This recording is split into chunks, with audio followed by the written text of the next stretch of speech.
Good morning, अस्सलाम वालेकुम। Rising Pakistan में आपको कहेंगे खुश आमदीद। मेरे साथ है मोहम्मद शुएब, मेरे साथ है सबीन फारूक। कभी कभी हम लड़खड़ा जाते हैं, जिंदगी में चलते चलते लड़खड़ा जाते हैं, खड़े खड़े भी गिर जाते हैं, बैठे बैठे सो जाते हैं। सकता है शुएब साहब, और वो इस वजह से भी हो सकता है कि हो सकता है कि नाश्ता वाश्ता ना करवाया गया हो किसी को, और वो लड़खड़ा के ऐसे पैसे लूटपोट हो रहे हो कोई। नहीं, अब आपके नाश्ते के नखरे बहुत ज्यादा ना कि आपको इतना हैवी किस्म का नाश्ता चाहिए होता है कि हमारे जरा हाथ बंद जाते हैं। हमें अंडा पराठा ही चाहिए होता है, मुझे अंडा पराठा चाहिए होता है, या मुझे नाश्ते में पराठा चाहिए होता है। आप इसे पराठे भी कह सकती थी। नहीं, मैं पराठे नहीं खा सकती, लेकिन मैं एक पराठा लाजमी खाती हूँ। एक खाती हो या आधा खाती हो?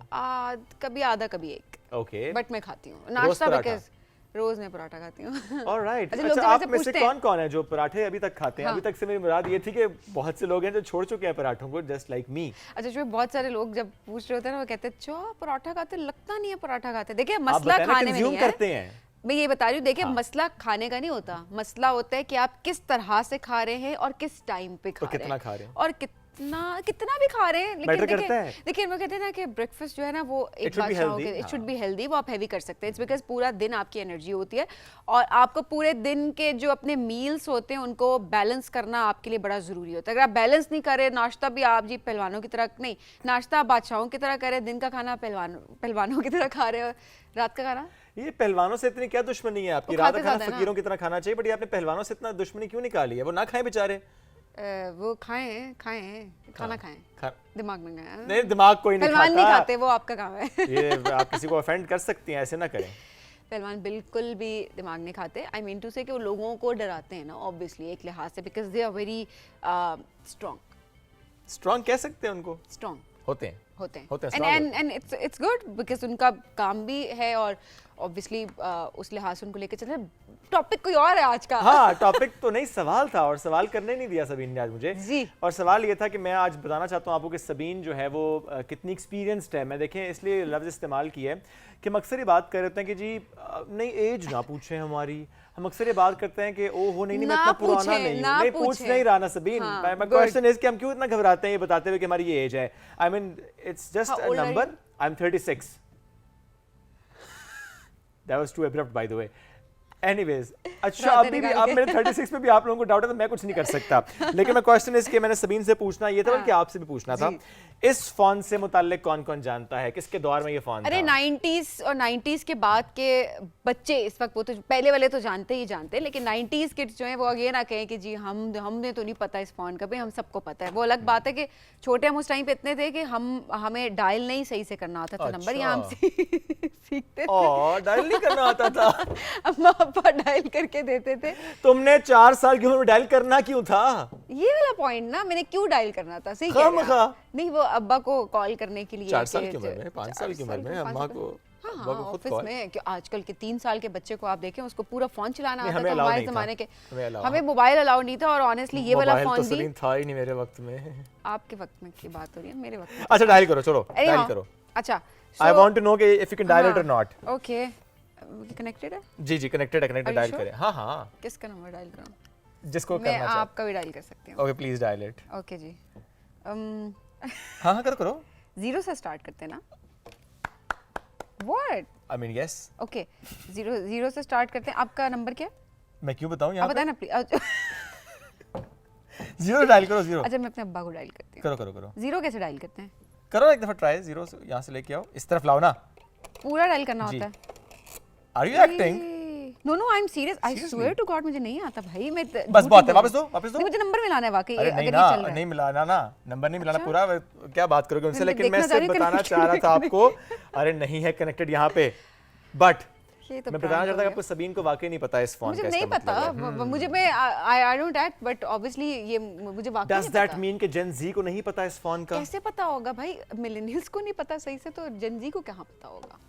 ओके, मिलेनियल्स जेन जी को वाकई नहीं पता होगा, शायद पता हो थोड़ा, और क्योंकि पीटीसीएल अभी भी बहुत सारे पीटीसीएल मतलब लैंडलाइन अभी भी बहुत सारे उसमें है। नहीं, लैंडलाइन तो हमारे भी पास है, बट ये सेट नहीं होता ना। माय पॉइंट वाज कि अभी सेट थोड़ा चेंज हो चुका हुआ है। पहले वाकई सेट होते थे और मैं तो बड़ा एंजॉय करता था। मुझे याद है सबीन के एक तो डायल कैसे मिलाते हैं? ऑलराइट, ऐसे मिलाते हैं। फॉर एग्जांपल 0 फिर वापस जाएगा तो फिर इधर गया 3, तो जस्ट लाइक दैट। लेकिन इसमें पॉइंट है, हम तो ऐसे भी मिला लेते थे ना।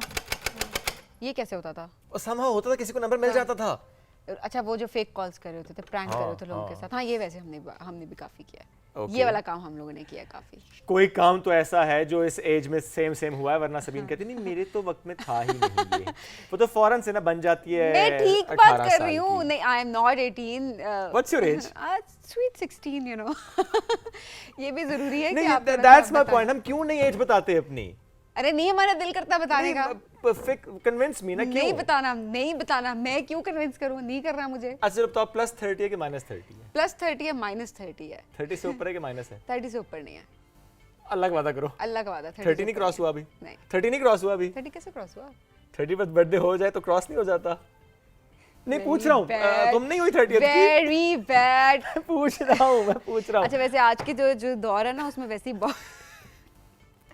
बहुत सारी चीजें नहीं बतानी चाहिए। It's okay, it's okay. नहीं बताओ, मजाक से करता है। इसी तरह से 20-22 साल की रहे हमेशा। तो ये हमारा आज का टॉपिक नहीं था, टॉपिक ये था जो हमने आपसे पूछा। एनीवेज जी, आपने व्हाट्सएप जरूर कीजिएगा, टेक्स्ट कीजिएगा, इस फोन से मुतालिक बताएं आपकी क्या याद है इस फोन से जुड़ी हुई।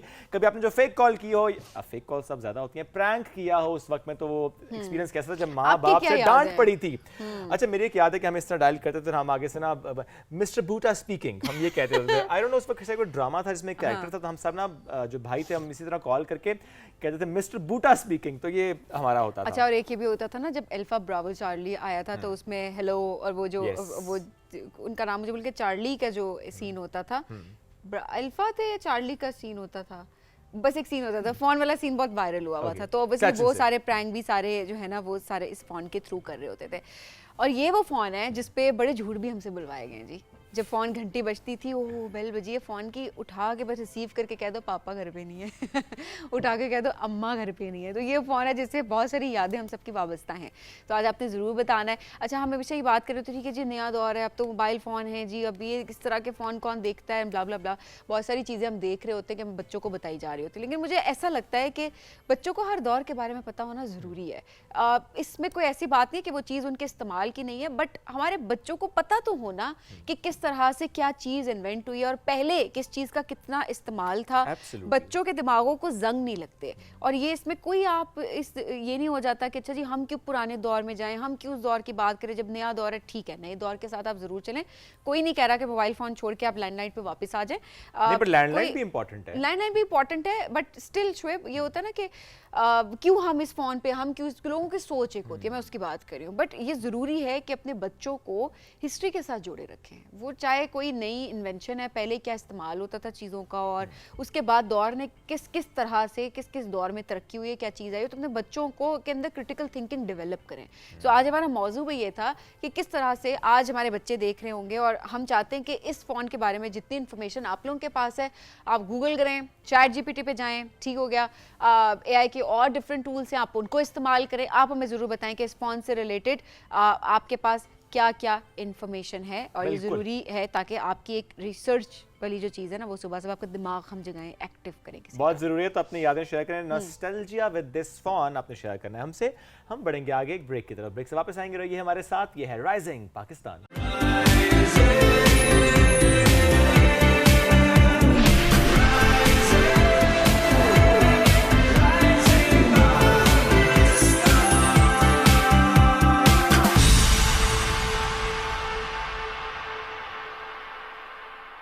Welcome back. राइजिंग पाकिस्तान में एक बार फिर कहते हैं खुश आमदीद। आज हम बात करेंगे निसाब की तब्दीली की। ये जो करिकुलम में चीज़ें ऐड हो रही होती हैं जो कि वक्त की बहुत अहम ज़रूरत होती हैं। हम अक्सर ये बात कर रहे होते थे अच्छा निसाब अपडेट नहीं हो रहा, इसमें बहुत ज़्यादा क्रिटिसिज्म भी हो रहा होता था। पढ़ाने के तरीक़ों की बात अलग, माहौल की बात अलग, लेकिन जो सिर्फ करिकुलम की हम बात करते हैं इसका अपडेट होना कितना ज़्यादा इंपॉर्टेंट था। जब इसकी हम बात करें, जो अब चेंजेस आई हैं उसको ज़रा एक्सप्लोर करते हैं।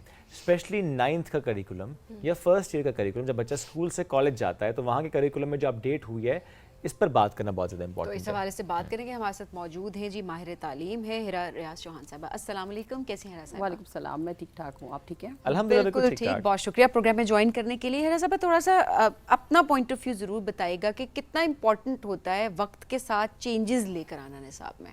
देखें आजकल तो जो पूरी दुनिया है वो हर दिन के साथ, बदलते दिन के साथ तब्दील हो रही है, तेज़ी के साथ जी। और जो पाकिस्तान है यहाँ भी एक ऐसी सोच की ज़रूरत थी कि वो इस पे काम करे। हम बहुत बात करते हैं कि एजुकेशन जो आजकल है पाकिस्तान में वो आउटडेटेड होती जा रही है, लेकिन कोई इस पे काम नहीं कर रहा था कि करिकुलम को भी अपडेट करना चाहिए। करिकुलम को अपडेट करने से मुराद ये लिया जाता था कि भाई चीज़ें आप ऐड किए जाएं और बच्चों को बर्डनाइज किया जाए। कोई ये नहीं देख रहा था कि उसमें रिक्वायरमेंट क्या है, टॉपिक्स कौन से रिक्वायर्ड हैं, किससे बच्चा जाके बाहर कम्पीट कर सकता है। हम जितने बच्चों को देखते हैं जो बाहर जाते थे वो अपनी ऑन पर वहाँ पर अपनी इंटेलिजेंस पे, जैसे आप सबको पता है कि पाकिस्तान में कोई कमी नहीं है टैलेंट की, तो उसी बेस पर जो उनको जितनी फैसिलिटीज़ मिलती थी वो उसको अवेल करते हुए बच्चे बाहर तक पहुँच जाते थे। अब जो गवर्नमेंट है उसने ये फैसला किया कि क्यों ना हम एक पूरा विंग जो है उसको दोबारा से देखें, उसमें नए लोगों का एडिशन किया जाए और उसमें सब्जेक्ट स्पेशलिस्ट ख़ास तौर पे जो पीएचडी प्रोफेसर्स हैं या जो उनकी मदद भी ली जाए जो यूनिवर्सिटीज़ में बैठे हुए हैं। तो पूरे जो उनके पैनल्स बने हैं उसमें एक आध बंदा, दो एक बंदे उन्होंने वो भी शामिल किए हैं जो यूनिवर्सिटीज़ से हैं और उनको बुला के पूछा गया है कि कौन सी बुक्स में कौन सी चीज़ें होनी चाहिए। ख़ास तौर पे आप देख रहे हैं कि एक पूरी सोसाइटी में हम देख रहे हैं कि टिल्ड है कंप्यूटर साइंस की तरफ। हम खुद ये फेस करते हैं कि प्री मेडिकल में जितनी मुश्किलात हो चुकी हुई हैं उसके साथ साथ बच्चा एक ईज़ की तरफ जाता है और जितना एक डिजिटल वर्ल्ड में बच्चे देखते हैं कि इजी मनी, जो उनको लगता है कि इजी मनी है, इजी अर्न आप कर सकते हैं, तो बच्चा ये चाहता है कि मैं भी कंप्यूटर पढूं, मैं भी उसमें जो है ग्रो कर सकूं।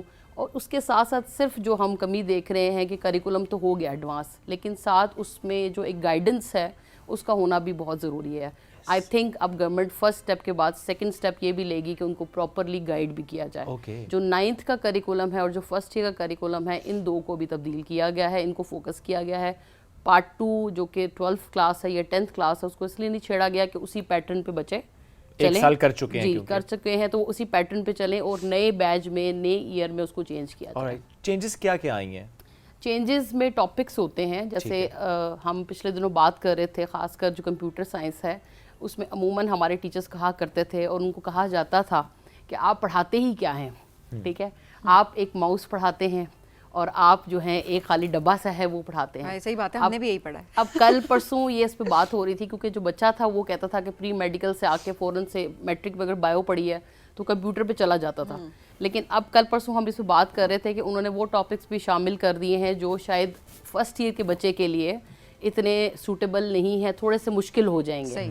लेकिन उसमें साथ ये भी बात हो रही थी कि आज का बच्चा जो है वो काफ़ी तेज़ है और हमने पहले एक्सपीरियंस किया क्योंकि फेडरल बोर्ड ऑलरेडी इस पैटर्न पे चल रहा था। अब जो पंजाब बोर्ड्स है उसने तब्दीली की है तो उस पर बच्चा आ जाएगा, खासकर जिसने सीखना है। क्योंकि बच्चे जब यूनिवर्सिटीज़ में जाते थे एक ह्यूज गैप के साथ जाया करते थे और वहाँ पे उनको 0 सेमेस्टर या कुछ इस तरह से, इवन जो पोजीशन होल्डर्स बच्चे होते थे वो वहाँ पे ओवरकम उसको नहीं कर सकते थे। अब यहाँ पर ये होगा कुछ चीज़ें ऐसी हैं जिसमें आप देखते हैं कि सॉफ्टवेयर के हवाले से चीज़ें उसमें एडअप की गई हैं और डाटा एनालिसिस के हवाले से की गई हैं, साइबर क्राइम के हवाले से की गई हैं।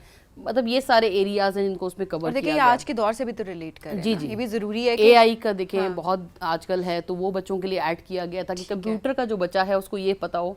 पहले ये चीज़ें इतनी बच्चों को पता नहीं होती थी, वो ये सारी चीज़ें छोड़ दी जाती थी कि बच्चे ने जाके यूनिवर्सिटी में सीखनी है। और डिमांड भी तो नहीं थी ना, देखिए इतनी एआई भी अब आया है, इसके अलावा भी देखा जाए तो डिमांड बहुत सारी चीज़ों के में नहीं दिखाई देती थी। डिमांड आप अगर पिछले 4-5 साल पे देखें तो थी, अवेयरनेस नहीं थी पाकिस्तान में, बात कम हो रही थी और दूसरा हमने उसको महदूद कर दिया था कि यूट्यूब है, ये चीज़ है, यहाँ तक हम अनफॉर्चुनेटली जो हमारी जनरेशन में भी थे वो एक्सेप्टेंस नहीं होती, अडेप्टेबिलिटी के लिए हम तैयार अभी भी चैलेंजेस हैं, अभी भी हैं। और ख़ासकर देखें आप जो पिंड इस्लामाबाद की आप बात ना करें, जो ऐसे ब्लेस्ड एरियाज़ हैं उनकी बात ना करें, जो दूर के एरियाज हैं उनमें अभी भी प्रॉब्लम आएगी। टीचर्स की ट्रेनिंग बड़ी इंपॉर्टेंट हो जाएगी, पेरेंट्स को समझाने की ज़रूरत पड़ेगी कि आपने इस पे काम करना है। एब्सोल्युटली। अच्छा, इससे पहले आपने एक बात की ना कि बच्चा इजी मनी की तरफ जाता है, वो कोशिश करता है मैं वो स्किल सेट अपना पॉलिश करूं जहाँ से मुझे इजी मनी की तरफ जाने में आसानी हो सके। वो फिर कोशिश करता है डिजिटल मीडिया की तरफ जाने की, वो कोशिश करता है ऐसी इमर्जिंग टेक्नोलॉजी सीखने की कि जहाँ से उसको लगता है कि मैं कम्पीट भी कर पाऊँगा, शायद यही फ्यूचर है मेरा और मैं इसी में आगे बढ़ पाऊँगा। बाय डूइंग दैट क्या हम अपने डॉक्टर्स जो हैं वो कम मार्केट में लेकर आएंगे? फिर अगर कोई इस तरफ नहीं आएगा, आपने खुद कहा कि मेडिकल या मेडिसिन की तरफ जाना ज़रा मुश्किल हो रहा है, क्या हम साइंटिस्ट कम प्रोड्यूस कर पाएंगे? तो ये तो एक नया वैक्यूम क्रिएट नहीं हो जाएगा, because we need more professionals in medicine as well. देखें, मैं हमेशा से ये बात करती आई हूँ कि हर चीज़ को बैलेंस होना चाहिए। यहाँ पे जो भी पॉलिसी मेकर्स होते हैं उनको साथ साथ इस पर भी तवज्जो देनी चाहिए कि कहाँ पे कितना काम किया जा रहा है। अब जैसे आप देखते हैं कि फर्स्ट ईयर सेकेंड ईयर में एक फ़्लो है, जहाँ पर हम एडमिशन्स करते हैं 500 मेडिकल में, या पहले किया करते थे 1000 मेडिकल में, अब वो एकदम से एक शिफ्ट आ गया है और वो चला गया है कि 1000 आप करते हैं ICS में। लेकिन मेरा तो हमेशा से एक सवाल ये रहता है कि इनको, ये लोग इतनी सारी, कहाँ पे इंडस्ट्री, कौन सी इंडस्ट्री होगी जो इनको समाएगी आफ्टर 5 ईयर्स, कहाँ पे ये बच्चे जाएंगे जितने हम प्रोड्यूस कर रहे हैं। ठीक है, इस पे बेहतर होता है कि इनकी कोऑर्डिनेशन अच्छी होनी चाहिए। आपकी एजुकेशन की और आपकी इंडस्ट्रीज़ की आपस में कोऑर्डिनेशन अच्छी होगी तो उसके रिजल्ट्स भी अच्छे मिलेंगे। आप देखते हैं कि आजकल जॉब्स नहीं है, मोस्टली हमारी जो एजुकेशन है ना वो जॉब्स पे बेस करती है कि बच्चा जॉब कर ले। इसमें हमें एडअप करना पड़ेगा साथ बच्चों को स्किल्स की लर्निंग भी, स्किल्स जो उसमें आपकी हार्ड स्किल्स होती हैं, सॉफ्ट स्किल्स होती हैं, और एक किसी स्कॉलर ने उसमें एडअप किया है कि आपकी एक मिडिल स्किल्स भी होती हैं। What's that? तो मिडिल स्किल्स में आपकी ये होती हैं जो कि आपका रिस्पेक्ट हो गया, आपने काम कैसे करना है, आपकी वर्क एथिक्स क्या होती हैं, बहुत इंपॉर्टेंट है ये बच्चों को सिखाना बहुत ज़रूरी है। मुझे याद है कि जब हम पढ़ते थे तो हमारे साथ कुछ बैचमेट होते थे जो कि लाहौर GC से, इन जगहों से आते थे, तो वो बताते थे कि स्पेशल वहाँ पे एक क्लास होती है जहाँ पे डिसिप्लिन सिखाया जाता है, जहाँ पे आपको खाना कैसे है वो सिखाया जाता है। तो ये आपकी मिडिल स्किल्स होती हैं जो कि आपको हार्ड स्किल्स में और आपको सॉफ्ट स्किल्स में जो है वो हेल्प करती हैं। हार्ड स्किल्स क्या होती हैं, ये आपकी प्रोफेशन से रिलेट करती है ना, और सॉफ्ट स्किल्स क्या होती हैं, ये क्रिएटिविटी होती है, आप एनालिसिस कितना अच्छा कर लेते हैं, आपकी कितनी क्रिएटिव सोच है, क्रिटिकल थिंकिंग कैसी है, ये चीज़ें होती है। तो इन तीनों को हम इस तरह से डिवाइड करते हैं। तो यहाँ पे कोर्स को तो आपने चेंज कर दिया, साथ ही साथ आपको एटीट्यूड भी चेंज करना पड़ेगा, आपको बच्चों में अवेयरनेस भी लानी पड़ेगी, उनमें जो मिडिल स्किल्स हैं वो भी डेवलप करनी पड़ेंगी ताकि वो अच्छे तरीके से कहीं जाके समा सकें। जब जब एडमिशन्स वगैरह भी कर रहे होते हैं तो हमारे पास जो एक घंटा लग जाता है वो ये हो जाता है कि इस चीज़ का स्कोप नहीं है। मेरा मानना इतने सालों के बाद ये है कि स्कोप इंसान खुद बनाता है। सही बात है। वो जितना हार्ड वर्क करता है, हम तो वो देखते हैं, अगर हम किसी यूट्यूबर को देखते हैं या हम किसी बंदे को देखते हैं तो हम वो देखते हैं जो आज है, हम वो नहीं देखते जो उसकी स्ट्रगल है। तो हमें साथ ही स्ट्रगल्स भी बतानी चाहिए बच्चों को ताकि वो एक रियलिस्टिक अप्रोच के साथ आगे बढ़ें, ना कि एक आइडियलिस्टिक अप्रोच को डेवलप करें। अच्छा रसा पर ज़ाहिर है चेंजेस की हम बात ज़रूर कर रहे हैं, एंड आई एम श्योर जो चीज़ें आप बता रही हैं वो अभी आज के दौर के लिहाज से ज़रूर हैं और आइंदा आने वाले दिनों में हम देखेंगे भी। बट डोंट यू थिंक कि एक गैप या एक चैलेंज ये भी है कि अब हमें जिन टीचर्स ने पढ़ाया, लिटरली हम देख रहे होते हैं अभी भी वो टीचर्स पढ़ा रही हैं, ठीक है, मैं गवर्नमेंट सेक्टर की बात करें, इनफैक्ट प्राइवेट या सेमी गवर्नमेंट स्कूल्स में भी वही टीचर्स पढ़ा रही हैं, उनकी अपनी स्किल्स डेवलप नहीं है, वो खुद अप टू डेट नहीं है, उन्हें नहीं पता कि आज के दौर के लिहाज से स्पेशली AI की बात करें, ये एक बड़ी तल्ख हकीकत है, दिल आज़ारी किसी की ना हो, बट स्टिल देखें ये एक फैक्ट है जिसको सामने रखना बहुत ज़रूरी है। सो ऐसे में कैसे हम उन टीचर्स को भी ट्रेन कर सकते हैं ताकि जो निसाब में तब्दीली आ रही है उसको पढ़ाने के लिए जिसने पढ़ाना है उन टीचर्स की भी तो वो स्किल्स पहले डेवलप हो ना। देखिए, इसमें सबसे ज़रूरी ये है कि गवर्नमेंट को और प्राइवेट अदारों को सबको साथ मिल के चलना होगा। नंबर 1, आप ये नहीं कर सकते कि आप गवर्नमेंट सेक्टर पर सिर्फ सारी तवज्जो दे दें और प्राइवेट को इग्नोर कर दें, जबकि प्राइवेट में भी उतना ही बच्चा बैठा हुआ है जितना गवर्नमेंट में बैठा हुआ है, हो सकता है उससे ज़्यादा भी बैठा हो किसी जगह पे। ये सिटी टू सिटी वेरी भी करता है। इसके साथ ये है कि जो टीचर्स हैं जिससे हम भी ताल्लुक़ रखते हैं, हम खुद भी पढ़ाते हैं, मैंने खुद भी देखा है दोनों जगहों पे रह के, एज अ टीचर भी और मैनेजमेंट में भी रहकर, कि एक्सेप्टेंस नहीं होती है, हम काम करने के लिए तैयार नहीं होते। एक टीचर जो है वो क्लास में बहुत अच्छा परफॉर्म करता है, लेकिन अगर उसको ये कह दो कि ये कोर्स तब्दील होने वाला है या आप इसको थोड़ा सा फिर से पढ़ लें, तो वो बड़ा ही मुश्किल हो जाता है उसको इस बात पे आमादा करना कि आप भी लर्न कर सकते हैं। जबकि टीचर को ये समझना बहुत ज़रूरी है कि जब तक आप टीचर हैं ना और आप रीडिंग नहीं करते या आप नई चीज़ों को नहीं सीखते हैं तो तब तक क्लास से भी कुछ नहीं बता सकते। आने वाला बच्चा जो होता है वो नया बच्चा होता है, वो नई जनरेशन में से होता है, हर साल बच्चा नया है, तो इसका मतलब है कि आपको भी नई चीज़ें, नई टेक्निक्स वहाँ पर लेकर आनी होगी। साथ ही आपको थोड़ा सा एक जो है ना प्यासा, थर्स्टी क्रो आपने सुना होगा, उस तरह से आपको जो है ना उसकी प्यास होनी चाहिए। अगर आपको खुद इल्म की प्यास होगी और आप चाहेंगे कि मैं ज़्यादा से ज़्यादा नॉलेज लूँ और बच्चों को जाके बताऊँ नई टेक्निक कौन सी आई है, मुझे भी आनी चाहिए, तो उसको जब आप खुद एक्सेप्ट कर लेंगे तो आप अच्छे टीचर भी बन जाएंगे। तो यहाँ पे गवर्नमेंट तो अपनी वर्कशॉप्स अरेंज करती है, अदारे भी अपनी वर्कशॉप्स अरेंज करते हैं, लेकिन एज अ टीचर मैं खुद कितनी इस बात पे आमादा हूँ कि मैंने लर्न करना है, मैंने बच्चे को नई बात बतानी है, मैंने चेंजेस लेकर आनी है तब सिस्टम में भी तबदीली आएगी और बिल्कुल उसका ऐसे ही फायदा अपनी होगा। जिम्मेदारी का एहसास होना। और आपने सही बात की है, देखिए ट्रेनिंग है, वर्कशॉप है, चलें क्वार्टरली हो जाएगी जी। वो 5 दिन की 6 दिन की, इससे ज़्यादा तो नहीं कहीं होती ना, चलें 2 हफ्ते की हो जाएगी maximum. Connectivity is very important. Exactly तो वो तो ट्रेनिंग का वो टाइम है, उसमें आप 6 दिन में जो सीखें वो अच्छी बात है। बट ये तो डेली बेसिस का काम है, डेली बेसिस पे एक नया लेसन है, उस लेसन प्लानिंग को डिफरेंटली लेकर चलना है और उसके लिए आपके अपना नॉलेज बड़ा इंपॉर्टेंट होता है। तो आपने बिल्कुल ठीक बात की कि वाकई टीचर्स को भी एक्सेप्ट कराना बहुत मुश्किल हो गया आज के दौर में कि नए दौर के साथ चलें। ज़रूरी है कि टीचर ये भी माइंड ना करें। मैं आपको एक बात बताऊं, ये एक्सपीरियंस भी है कि ज़रूरी नहीं है कि पीएचडी वाला बहुत अच्छा टीचर भी हो। ये बड़ा इंपॉर्टेंट पॉइंट है, मास्टर होना बहुत ज़रूरी है। मास्टर को मास्टर, आपने पुराने ज़माने में सुना होगा कि ये मास्टर है, तो मास्टर वर्ड है इसीलिए जो से बड़े सिखा लोग दे। ऑफेंड होंगे, वैसे बता रही हूँ आपको। नहीं, हमने एक्सपीरियंस किया है। हमने देखिए फर्स्ट ईयर सेकेंड ईयर को पढ़ाया है, मैंने यूनिवर्सिटी लेवल में पढ़ाया है, इंटरनेशनल स्टूडेंट्स को भी पढ़ाया है।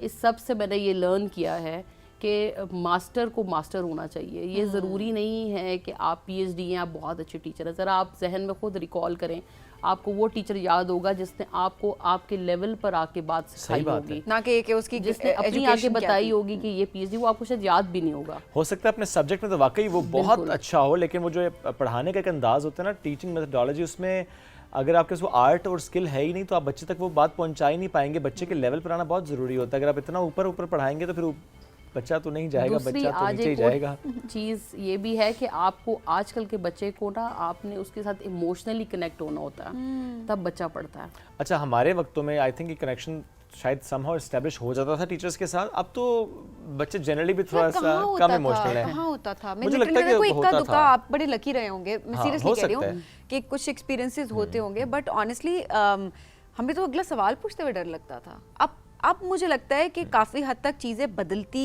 नज़र आ रही हैं हमें। जहाँ पर एक्टिविटी बेस्ड लर्निंग है तो उसमें ऑटोमेटिकली आपका एक कनेक्शन और एक इंटरेक्शन बढ़ जाता है टीचर के साथ भी। वैसे मुझे ये लगता है कि आप जैसे अब हम कुछ टीचर होते हैं जो बाय चॉइस होते हैं, कुछ बाय चांस होते हैं। थोड़ा सा जो बाय चांस वाले होते हैं ना, वो थोड़ा सा प्रॉब्लम क्रिएट करते हैं।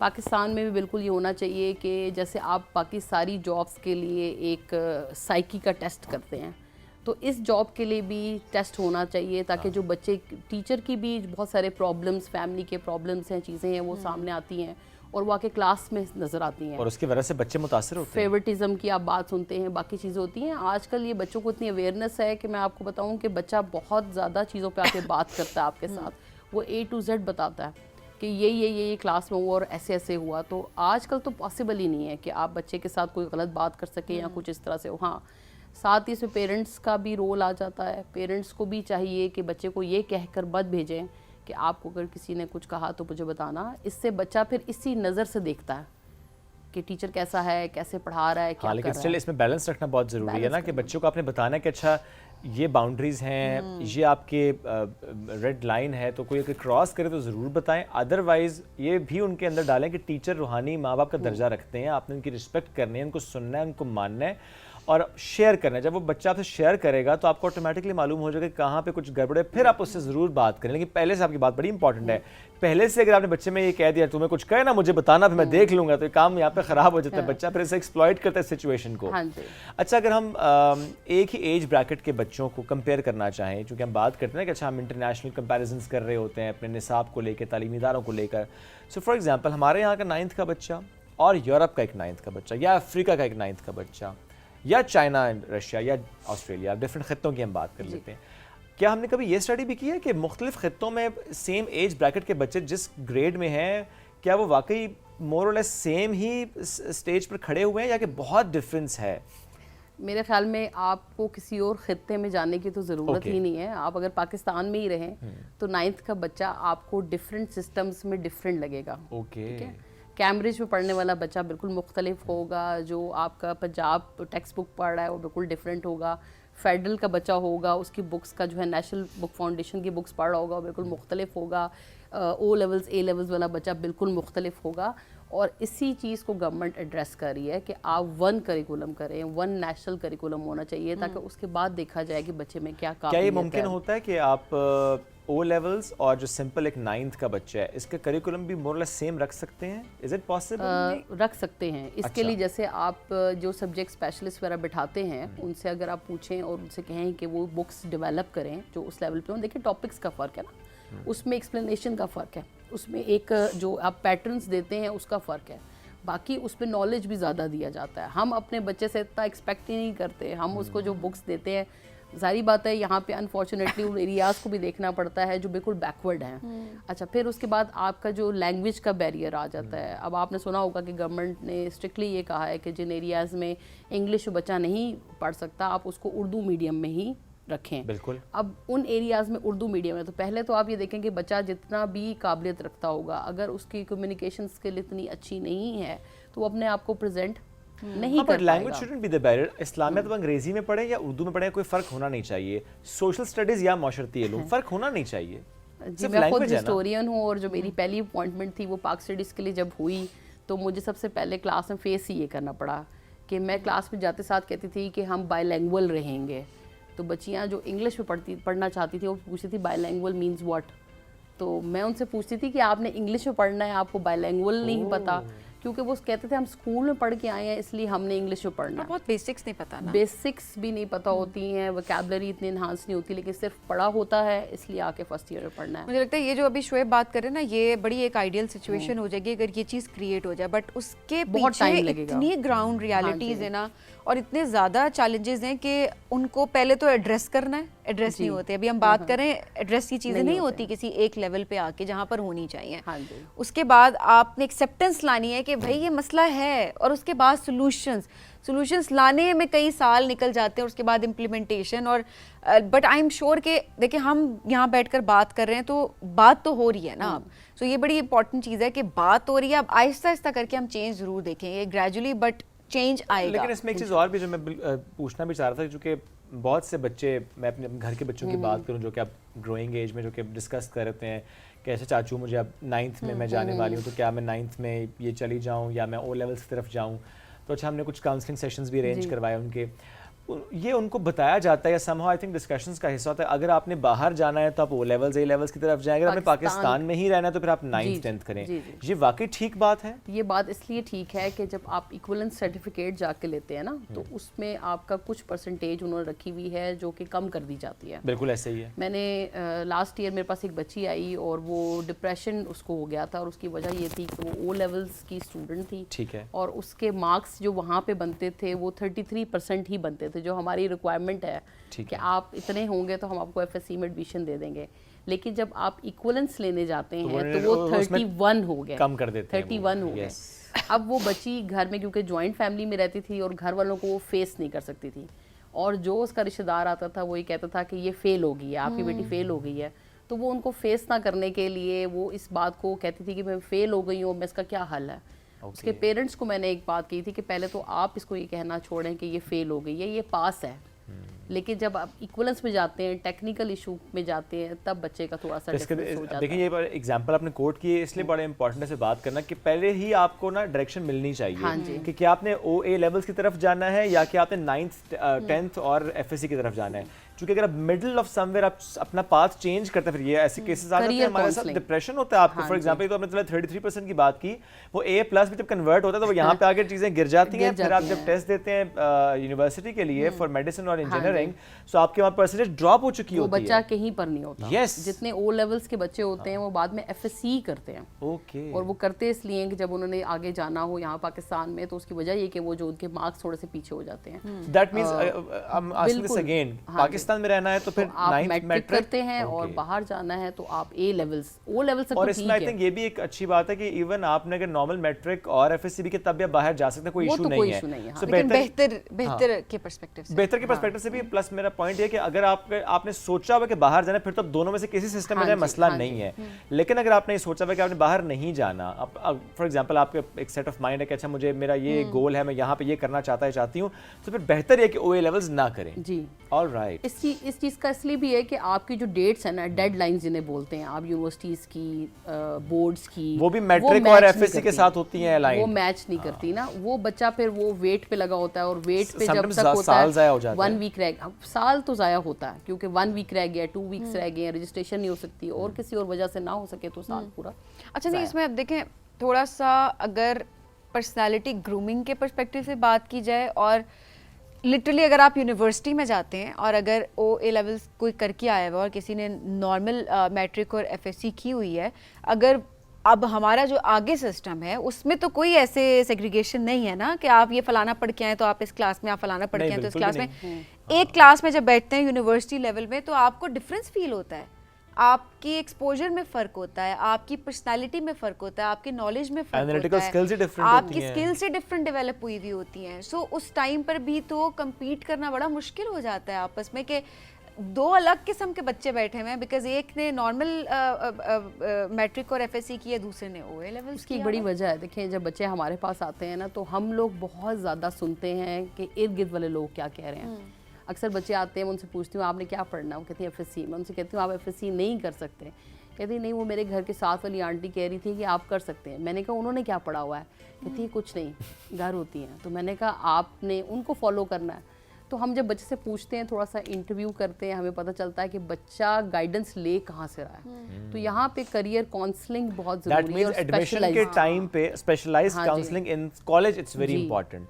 और ये अगर हो रही है कॉलेज में बहुत अच्छी बात है, और अगर कहीं पर नहीं हो रही या उस तरीके से नहीं हो रही तो उसको आई थिंक ज्यादा फोकस करने की जरूरत है, क्योंकि जब काउंसलिंग होगी बच्चे की तो वो ज्यादा बेहतर तक आगे जाएगा। क्वालिटी ऑफ एजुकेशन उसको भी बहुत बेहतर करने की जरूरत है, पढ़ाने के तरीके को बेहतर करने की बहुत जरूरत है, ताकि एक यूनिवर्सिटी लेवल पर जब एडमिशन हो फर्स्ट सेमेस्टर में, फर्स्ट क्लास में जब बच्चे बैठे हैं तो दो बच्चों में डिफरेंस फील ना हो रहा हो, चाहे वो प्राइवेट से पढ़ा है, चाहे वो गवर्नमेंट से पढ़ा है, चाहे उसने ओए लेवल्स किया है, चाहे उसने मैट्रिक और एफएससी की हुई है। सो जब ये फ़र्क ख़त्म हो जाएगा ना, तब हम ये ज़रूर कहेंगे कि जो हमारा एजुकेशन सिस्टम है वो बेहतर भी हो चुका है, पढ़ाने के तरीके बेहतर हो चुके हैं और हम नए दौर के हिसाब से चल रहे हैं। सो ये डिफरेंस हमें लेकर आना है, और फिर उस टाइम पे फ़र्क नहीं पड़ेगा कि करिकुलम ये है करिकुलम वो। सही बात पढ़ाने का तरीका और जो स्किल्स आप डेवलप कर रहे हैं ना बच्चे के अंदर, वो मैटर करनी बहुत ज़रूरी है। Thank you so much, programme में आपने हमें ज्वाइन किया। नाज़रीन, हम बढ़ेंगे एक ब्रेक के जानिब, स्टे विद अस।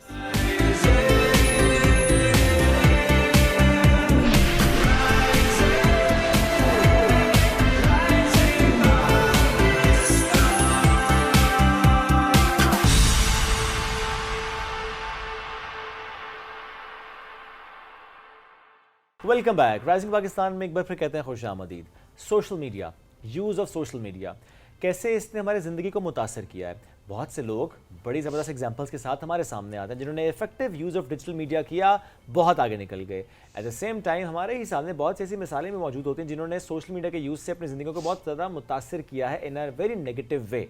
आज जो हमारा मौजू है वो यही है कि सोशल मीडिया का जो यूज़ है, जब इसकी हम बात करते हैं, ज़रा एक उसका मस्बत पहलू भी होता है, उसका मनफी पहलू भी होता है। अब ये कितना इंपॉर्टेंट है as a parent, as an elder, कि हम ये समझा सकें स्पेशली उन लोगों को जो कि हम पे डिपेंडेंट होते हैं कि अच्छा ये सोशल मीडिया है, इसका इतना एक्सपोजर आपके लिए रिक्वायर्ड है, ये जो इसकी नेगेटिव साइड है यहाँ पे आपने नहीं जाना, या पता ज़रूर होना चाहिए कि that's a negative side of social media, ताकि आप अपने आप को उससे बचा सकें। और उसका इम्पैक्ट देखें क्या आ रहा है, अपनी आइडेंटिटी हम लूज कर जाते हैं, पता ही नहीं होता, आइडेंटिटी क्राइसिस में चले जाते हैं। दैट्स वेरी ट्रू, बिकॉज हम ग्लोबली कनेक्टेड हैं और कहीं पर कुछ भी देख रहे होते हैं तो हम वो फील करना शुरू कर देते हैं थ्रू आउट। ये एक बड़ा इम्पैक्ट आता है। At the same time negative thoughts कितनी आ रही होती हैं, कंपैरिजंस कितने आ रहे होते हैं, इसी वजह से इख्तलाफात भी बढ़ते हुए हम देख रहे होते हैं और अपने रिश्तों से दूरी भी हम देख रहे होते हैं। सो कितना इस्तेमाल किस तरीके से हम कर सकते हैं और इसके क्या असरात हमारी ज़िंदगियों पे हो रहे हैं, आज इस बारे में हम डिस्कशन जरूर करेंगे। इसमें से भी एक बात और भी करते हैं, ईद से पहले आपको याद होगा एक वाक़या भी हमारे सामने आया था, और ऐसे बहुत से वाक़यात आते हैं जिसमें हमें इसलिए बात करनी बहुत ज़रूरी है कि समटाइम्स ये होता है किसी को भी सोशल मीडिया पर काम करते देखते हैं और आप उससे मुतासर हो जाते हैं, आपको वो पसंद आ जाता है शख्स, और फिर आप उसे अप्रोच करना चाहते हैं, आप उसे अप्रोच करने की कोशिश करते हैं। ये एक्टर्स के साथ भी होता है, इन्फ्लुएंसर्स के साथ भी होता है कि कुछ लोग, मतलब मैं यूज़ तो नहीं करना चाह रहा ये लफ्ज़, लेकिन पागलों की हद तक उसके पीछे, दीवानों की तरह उसके पीछे पड़ जाते हैं। हालांकि वो एक डिजिटल लाइफ होती है, वो एक बिल्कुल कहना चाहिए कि मेटावर्स की दुनिया होती है, और आप उसमें उस शख्स से मुतासर हुए होते हैं, और आप जब मुतासर होते हैं तो आप जब इतना पीछे पड़ते हैं तो आप उस शख्स की जो पर्सनल स्पेस है उसको ब्रीच कर रहे होते हैं, आप उसको इम्पैक्ट कर रहे होते हैं। सो ये कितना ज़रूरी है कि आप समझें कि जो डिजिटल स्पेस होती है वो दैट्स डिफरेंट थिंग। और जो सभी हम बात करते हैं भी कि जो मस्बत रवैया, मनफी रवैया, इसमें एक चीज़ बस ऐड करते हैं कि आजकल एक बड़ा इशू ये भी है कि जो हमारे बच्चे हैं, जो छोटे बच्चे हैं, उसमें ये बड़ा इशू आ रहा है कि जितना वो एक्सपोज हो रहे हैं सोशल मीडिया से, जिस कंटेंट से वो एक्सपोज हो रहे हैं, अपनी एज से बहुत पहले वो उस कंटेंट से एक्सपोज हो रहे हैं जो नहीं होना चाहिए। उसकी वजह से उनकी पर्सनैलिटी पे इम्पैक्ट आ रहा है, बहुत ज़्यादा उसके इश्यूज क्रिएट हो रहे हैं। तो ये कैसे इससे हम बच सकते हैं, इस पर बात करनी है। जिस वाक़े की आप बात कर रहे हैं, तो वो जो किलर है वो उसकी जब सोशल मीडिया फॉलोइंग देखी गई थी तो वो 70K प्लस थी। 70,000 से ज़्यादा लोग उसको फॉलो कर रहे थे। जस्ट इमेजिन कि एक कातिल है, उस कातिल को आपका बच्चा फॉलो कर रहा है, उसकी रील्स से इंस्पायर हो रहा है, उसके कंटेंट को कंज्यूम कर रहा है, उस आपके बच्चे की शख्सियत पे इसका क्या असर हो रहा है। सो देखिए, ये बड़ी बुनियादी बात है और बहुत सेंसिटिव बात है जिसको रियलाइज़ करना बहुत ज़रूरी है। इसकी इंटेंसिटी को समझना बहुत ज़रूरी है कि हम नहीं देख रहे होते कि हमारे बच्चे सोशल मीडिया पे किसको फॉलो कर रहे हैं, किसको अनफॉलो कर रहे हैं, किसके कंटेंट को वो देख रहे हैं और क्या कंटेंट वो कंज्यूम कर रहे हैं और इसका क्या असरात होते हैं। तो ज़रा तमाम पहलुओं पर बात करने की कोशिश करेंगे। हमारे साथ मौजूद है जी क्लिनिकल साइकोलॉजिस्ट हैं सदफ हसन साहिबा, उनको वेलकम करते हैं। अस्सलाम वालेकुम जी, कैसी हैं आप? वालेकुम सलाम। सदफ, बहुत शुक्रिया आपने ज्वाइन किया। हम बच्चों से स्टार्ट करते हैं। आजकल ये बड़ा इशू है कि सोशल मीडिया की वजह से बच्चे, उनका पढ़ाई पे भी उस तरह से ध्यान नहीं है, फोकस नहीं कर पा रहे, उनका अटेंशन स्पैन तो कम हुआ so due to reels and short content, but otherwise भी उनकी पर्सनैलिटी बहुत ज़्यादा मुतासर हुई है, सेल्फ टॉकिंग बहुत ज़्यादा आ गई है, हमें न्यूरो लिंग्विस्टिक इशूज़ बहुत ज़्यादा उनके नज़र आ रहे हैं। आई एम श्योर आपके सामने पेरेंट्स आते होंगे बच्चों के साथ कि ये बहुत ज़्यादा प्रॉब्लमैटिक होगी सिचुएशन। एक तो ये कि आपका एनालिसिस क्या है, सोशल मीडिया से ने किस तरह से इम्पैक्ट डाला है इन नेगेटिव वे हमारे बच्चों पे, और फिर कैसे इससे हम निकल सकते हैं? अच्छा, जैसे कि आपने बात की कि बच्चों पे जो है सोशल मीडिया का बहुत ही नेगेटिव इम्पैक्ट भी पड़ा है और पॉजिटिव भी, लेकिन हम क्योंकि आज नेगेटिव इम्पैक्ट को जो है वो ज़्यादा हाईलाइट करेंगे, तो हमारे पास बहुत सारे ऐसी केसेस आ रहे हैं। क्योंकि मैं अडल्ट के साथ काम कर रही हूँ, तो बच्चे भी यूजुअली ओपीडीज़ में आ जाते हैं। तो उसमें यूजुअली जो हमें देखने को मिल रहा है वो ये चीज़ है कि यंग अडल्टहुड में, एडोलेसेंस में भी जो है ये बहुत सारी जो है चीज़ें, एडोलेसेंस वाली एज होती है। एग्जैक्टली, तो वो इंस्पायर हो जाती हैं। जैसे कि अभी रिसेंट हमारे पास एक केस आया था, तो वो एक मतलब she was 22 years old and she was involve with someone, और जाहिर सी बात है जब ये सारी चीज़ें उनकी फैमिली की नॉलेज में आई तो वो उन्होंने टुक एक्शन अगेंस्ट हिम। तो वो फिर उसको पैरानॉइड डेवलप हो गया, एंड देन फिर वो बहुत ज़्यादा जो है उसको गिल्ट फीलिंग होने लगी, और देन फिर वो हेलुसिनेशन एंड डिलूजन में कन्वर्ट हो गई, और मतलब बहुत सिविरिटी की तरफ वो बच्ची चली गई। तो फिर अल्हम्दुलिल्लाह फिर हमने इसको केयर करके भेजा। तो इसी तरह से और मल्टीपल केसेस हैं जो हमें देखने को मिल रहे हैं। और इसी तरह से अगर हम जेन ज़ी की बात करें, जो कि आजकल यंग जनरेशन चल रही है, तो बच्चे जो हैं वो बहुत ज़्यादा ओवर इन्वॉल्व हो गए हैं ये जो गैजेट को लेके, और बहुत ज़्यादा टाइम, जैसे कि आपने कहा कि उनकी जो एकेडमिक हैं वो भी बहुत ज़्यादा जो है वो मुतासिर हो रही हैं। वो भी इसी वजह से क्योंकि वो ज़्यादातर मोस्टली टाइम जो है वो इन्हीं सेल फ़ोन को और गैजेट्स को जो है वो दे रहे हैं। ऑलराइट, बट जेन ज़ी पे एक कमेंट ज़रूर कीजिएगा। जो मेरी ऑब्जर्वेशन है जेन ज़ी को लेकर वो तो ये कि they are less emotional. Is it true? Exactly, right. If they less emotional तो वो तो लोगों से इमोशनल कनेक्ट नहीं करते इतना ज़्यादा, उनके इश्यूज थोड़े डिफरेंट हैं। मुझे थोड़ा सा ये लगता है एक इन जनरेशन का मसला ये है कि मुझे लगता है कि ज़्यादा इमोशनल हैं, ये कम एक्सप्रेसिव हैं और ये अपने अंदर एक्सप्रेशंस रखते हैं। This is what I think, जो मैंने अपने इर्द गिर्द देखा। आपके पास क्या केसेस आते हैं? अच्छा, आप लोग जिस तरह आप कह रहे हैं कि वो लेस एक्सप्रेसिव होते हैं या जो है वो इमोशन लेस होते हैं, उसको मैं थोड़ा सा जो है वो रिफ़ाइन कर देती हूँ कि वो जिसको हम ये कहते हैं कि वो इमोशनल इनस्टेबिलिटी है, ठीक है। उनको अपने इमोशंस को कंट्रोल नहीं करना आ रहा होता, ठीक है।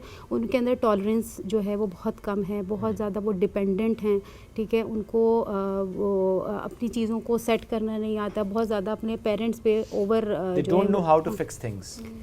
अच्छा, अब जहाँ तक हम इसकी बात है कि हम इसको कैसे ट्रीट कर सकते हैं, तो उसके लिए ये चीज़ें कि हम already because we are the social human और we can not live apart from the society, तो बच्चों को बिल्कुल हम मोबाइल से कट ऑफ भी नहीं कर सकते। ये तो नहीं कह सकते कि आप किसी से बात ही ना करें। एग्जैक्टली तो ये है कि जब हम एक चीज़ दे ही रहे हैं बच्चों को, ठीक है, तो क्यों ना हम उसको जो है पॉजिटिव वे में उसको यूज़ कर सकें। लेट सपोज हम उसको ये कर सकते हैं कि हम उसकी कुछ कंडीशन फिक्स कर दें कि ठीक है, आपने जो है अपना होमवर्क कंप्लीट कर लिया, तो आप एक टाइम भी फिक्स करें कि आपको जो है हाफ एन आवर के लिए, 20 मिनट्स के लिए, 15 मिनट्स के लिए, ठीक है, मैं आपको मोबाइल दूंगी।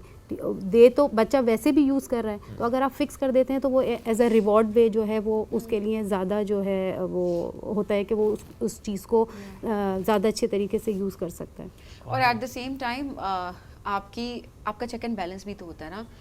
एक लिमिटेड टाइम में अगर बच्चा फ़ोन यूज़ कर रहा है तो ऑब्वियसली उस लिहाज से अगर देखा जाए तो आपके लिए उसको मॉनिटर करना बहुत आसान है। एक पूरा दिन अगर एक बच्चे के पास फ़ोन है तो आपके लिए मॉनिटर करना उसको बहुत मुश्किल है कि बच्चा पूरा दिन क्या कंटेंट कंज्यूम कर रहा है। एट द सेम टाइम एक चीज़ जिस पे बात करने की बहुत ज़रूरत है वो है कि हम अपने बच्चों को तरीका भी नहीं बताते कि इस्तेमाल अगर ठीक है, उसकी एज भी है, उसके पास मोबाइल फ़ोन भी है और एट द सेम टाइम उसके सोशल मीडिया अकाउंट्स भी हैं जो कि नीड है। हम उससे अब पीछे नहीं हट सकते। जैसे शुएब आपने जिस तरह बताया कि हम अब ये नहीं कर सकते तुम अकाउंट ना बनाओ, अकाउंट तो बच्चे बनाएंगे, तरीका उसका क्या है वो बताना बहुत ज़रूरी है। मैं ये देख रही होती हूँ कि लाइव जा रहे होते हैं, इंस्टा या फेसबुक लाइव जा रहे होते हैं। अब ये सिक्योरिटी कंसर्न्स कितने होते हैं। ठीक है, आप लाइव ज़रूर जाएं लेकिन अपनी लोकेशन रिवील ना करें। आप कोई भी स्टेटस लगाते हैं तो जिस टाइम पर आप उसको अपलोड करें, प्लीज़ उस टाइम के उस वक्त आप अपनी लोकेशन रिवील ना करें, अपना टाइम, अपनी रूटीन ना बताएं। कितनी वारदातें होती हैं, हमने कितने क्राइम्स देखे हैं, वो सोशल मीडिया की हेल्प से होते हैं। अब लोग पूछेंगे कैसे होते हैं। आप अपने रूम के पिक्चर शेयर कर रहे हैं, आप व्लॉग्स बना रहे हैं, आप अपने घर की वीडियोस शेयर कर रहे हैं, आप अपनी लोकेशन शेयर कर रहे हैं। आप बता रहे हैं आज मैंने नया फ़ोन लिया है और अब मैं यहाँ जा रहा हूँ और आज मैंने ये शॉपिंग की है और आज मैं ये खाना खाने पहुँच गया हूँ। कोई नई चीज़ आती है घर के अंदर, जो ख़वातीन है, किसी ने ज्वेलरी पहनी हुई है, वो सारी चीज़ें देखिए रिवील हो रही हैं। और एक क्रिमिनल के लिए इस तरह का डाटा वो कितना उसके लिए फ़ायदेमंद है, इसका अंदाज़ा आप में से किसी को नहीं है। तो हम अपने बच्चों को, अपनी बच्चियों को ये एजुकेट नहीं करते कि हमने किस तरह से सोशल मीडिया का इस्तेमाल उनको सिखाना है। लोकेशन अपनी कभी रिवील ना करें, ये ज़रूरी है, स्पेशली रियल टाइम में ना करें। बाद में ठीक है आपने कर दिया, आप लोग रूटीन शेयर कर रहे होते हैं। मैं मिनी व्लॉग्स में देख रही होती हूँ, मैं इतने बजे उठता हूँ, इतने बजे मैं गाड़ी में बैठता हूँ, इतने बजे मैं निकला, इतने बजे, डेली की आपकी रूटीन है, कोई आपको फॉलो कर सकता है भाई। ऐड करते हैं, इमेजिन करें कि आप सोशल मीडिया इन्फ्लुएंसर हैं और आप आज सुबह उठ के बताते हैं ओहो आज मैं उठा हूँ, आज तो घर पे कोई भी नहीं है, सब कहीं गए हुए हैं, मैं तो अकेला हूँ। मैं जो भी आप बात आई कर रहे हैं, आपने क्लू दे दिया कि that you are alone at home. अब समझ जाए सिक्योरिटी कंसर्न्स है, ये बड़ी ज़रूरी चीज़ है। अच्छा, अब ये किस तरीके से हम बच्चों को एजुकेट भी कर सकते हैं सोशल मीडिया के ऊपर? एक तो हमने सिक्योरिटी वाला एलिमेंट कवर किया, साइकोलॉजिकल इम्पैक्ट भी तो बच्चों के ऊपर आता है ना। फलाने के पास तो ये चीज़ है, और क्योंकि जो हम शो ऑफ की बात करें अभी, फलाने के पास तो ये चीज़ है और हमारे पास ये चीज़ नहीं है। बच्चों में फ्रस्ट्रेशन ये चीज़ भी तो डेवलप करती है ना। अपने बच्चों को किस तरह से हम इस हवाले से एजुकेट कर सकते हैं कि जो दिखाया जा रहा है वो सच नहीं है ज़्यादातर। अच्छा, इसके लिए एक टर्म यूज़ होती है FOMO, fair of missing out, जो है is a feeling of anxiety that lead a person toward feeling of inadequacy और feeling of state of discomfortness। तो वो यही चीज़ है कि बहुत ज़्यादा कल्चरल कंपैरिजन, उन्हें ये नहीं पता नो मैटर के बैक ऑफ द स्क्रीन उसकी कितनी एफर्ट्स हैं, वो सिर्फ इन चीज़ों को देख के इंस्पायर हो रहे हैं। या फिर ये चीज़ के लोग आजकल हर, जैसे कि आपने कहा कि बता रहे हैं कि इतने बजे मैं उठा हूँ, अब मैं गाड़ी में बैठा हूँ, मैं ऑफिस पहुँच गया हूँ, वो इन सारी चीज़ों से लेके बहुत ज़्यादा इंस्पायर हो रहे हैं। उनको ये नहीं पता कि उसके पीछे जो है उन्होंने कितनी एफर्ट की है, या कोई भी चीज़ है, कोई अचीवमेंट है। जिस तरह से हम देख रहे हैं कितने लोग जो हैं वो फेमस भी हुए हैं, ठीक है, तो वो उस चीज़ से बहुत ज़्यादा इंस्पायर हो रहे हैं। और एक और चीज़ जो सबसे इम्पॉर्टेंट है वो ये है कि जब बच्चों में जो हमें मोस्टली केसेस जो एडिक्शन की तरफ जा रहे हैं, या जो साइकोलॉजिकल केसेस आ रहे हैं, उस पर यह है कि क्योंकि आप बहुत ईजीली स्विप करते हो तो आपको बहुत ईजीली जो है वो डोपामीन आपका रिलीज़ होता है। और डोपामीन क्या है कि डोपामीन जो है it is a neurotransmitter और which is also known as a feel good hormone, ठीक है, कि आपको वो चीज़ जो आपकी सोर्स ऑफ ग्रेटिफिकेशन थी, यानी जो हमारे टाइम में थी, वो डिलेड होती थी, ठीक है, कि कुछ काम करते थे उसके बाद हमें डोप मिलता था, ठीक है। अब जब डोप आपको जो है एट द मोमेंट मिल रहा है और एक स्विप पे आप कहाँ से कहाँ दुनिया में आप कहाँ से कहाँ चले जा रहे हो, तो वो चीज़ जब आपको ईजीली मिल रही है, तो आजकल के बच्चे जो हैं वो बहुत ज़्यादा ईजी गोइंग हो गए, ठीक है। जब आपको बगैर कुछ किए हुए, बगैर कुछ हाथ पाँव हिलाए, सब कुछ when you are getting everything in your life, ठीक है, कुछ किए हुए, तो फिर आप क्यों, मतलब why would you put effort for that? Yes, ज़्यादा डोपामिन रिलीज होना बच्चों में, उनकी बॉडी में, वो किस हद तक नुकसानदेह होता है? नहीं, देखिए, डोप तो एक अच्छी चीज़ है, लेकिन एक अच्छी चीज़ है, लेकिन ये है कि कोई भी चीज़ की आपको पता है कि excessive of everything is not good. अच्छा, इसको हम यूँ कह सकते हैं कि without putting all the efforts अगर आपको डोपामिन मिल रहा है तो दैट्स रॉन्ग। एग्जैक्टली, ठीक है, क्योंकि क्यों है, अब ये जो एडिक्शन की तरफ भी आजकल बहुत ज़्यादा केसेस आ रहे हैं, उसकी भी मेन रीज़न यही है कि आपको इतना कुछ बगैर कुछ, या और आपको पता है कि अगर फैमिलीज़ को देखें वो बहुत ज़्यादा ओवर प्रोटेक्टिव हो गई हैं, या पेरेंट्स को होता है कि जो चीज़ मुझे नहीं मिली है वो मेरे बच्चों को मिली। आप आज अपने बच्चों को इसलिए देने के लिए कैपेबल हैं क्योंकि एक टाइम में आपको नहीं मिली, ठीक है, आपको इसलिए नहीं मिली क्योंकि आपने एफर्ट किया और आप अपने बच्चों को देने के लिए कैपेबल हैं। तो टू मच जो आप फैसिलिटेट करते हो, या टू मच जो आपका जो प्रोवाइडिंग जो चीज़ है, वो भी it's not a good for your children. और इसीलिए शायद बच्चों में हमने देखा है कि सेंस ऑफ अकम्पलिशमेंट नहीं आती। ग्रेटिफिकेशन नहीं, वो कहते हैं जी हमें तो ठीक है, फॉर द टाइम बीइंग एक खुशी आ गई कुछ, वो कहते हैं अच्छा हमने अचीव कर लिया, हमें कुछ फील ही नहीं हुआ।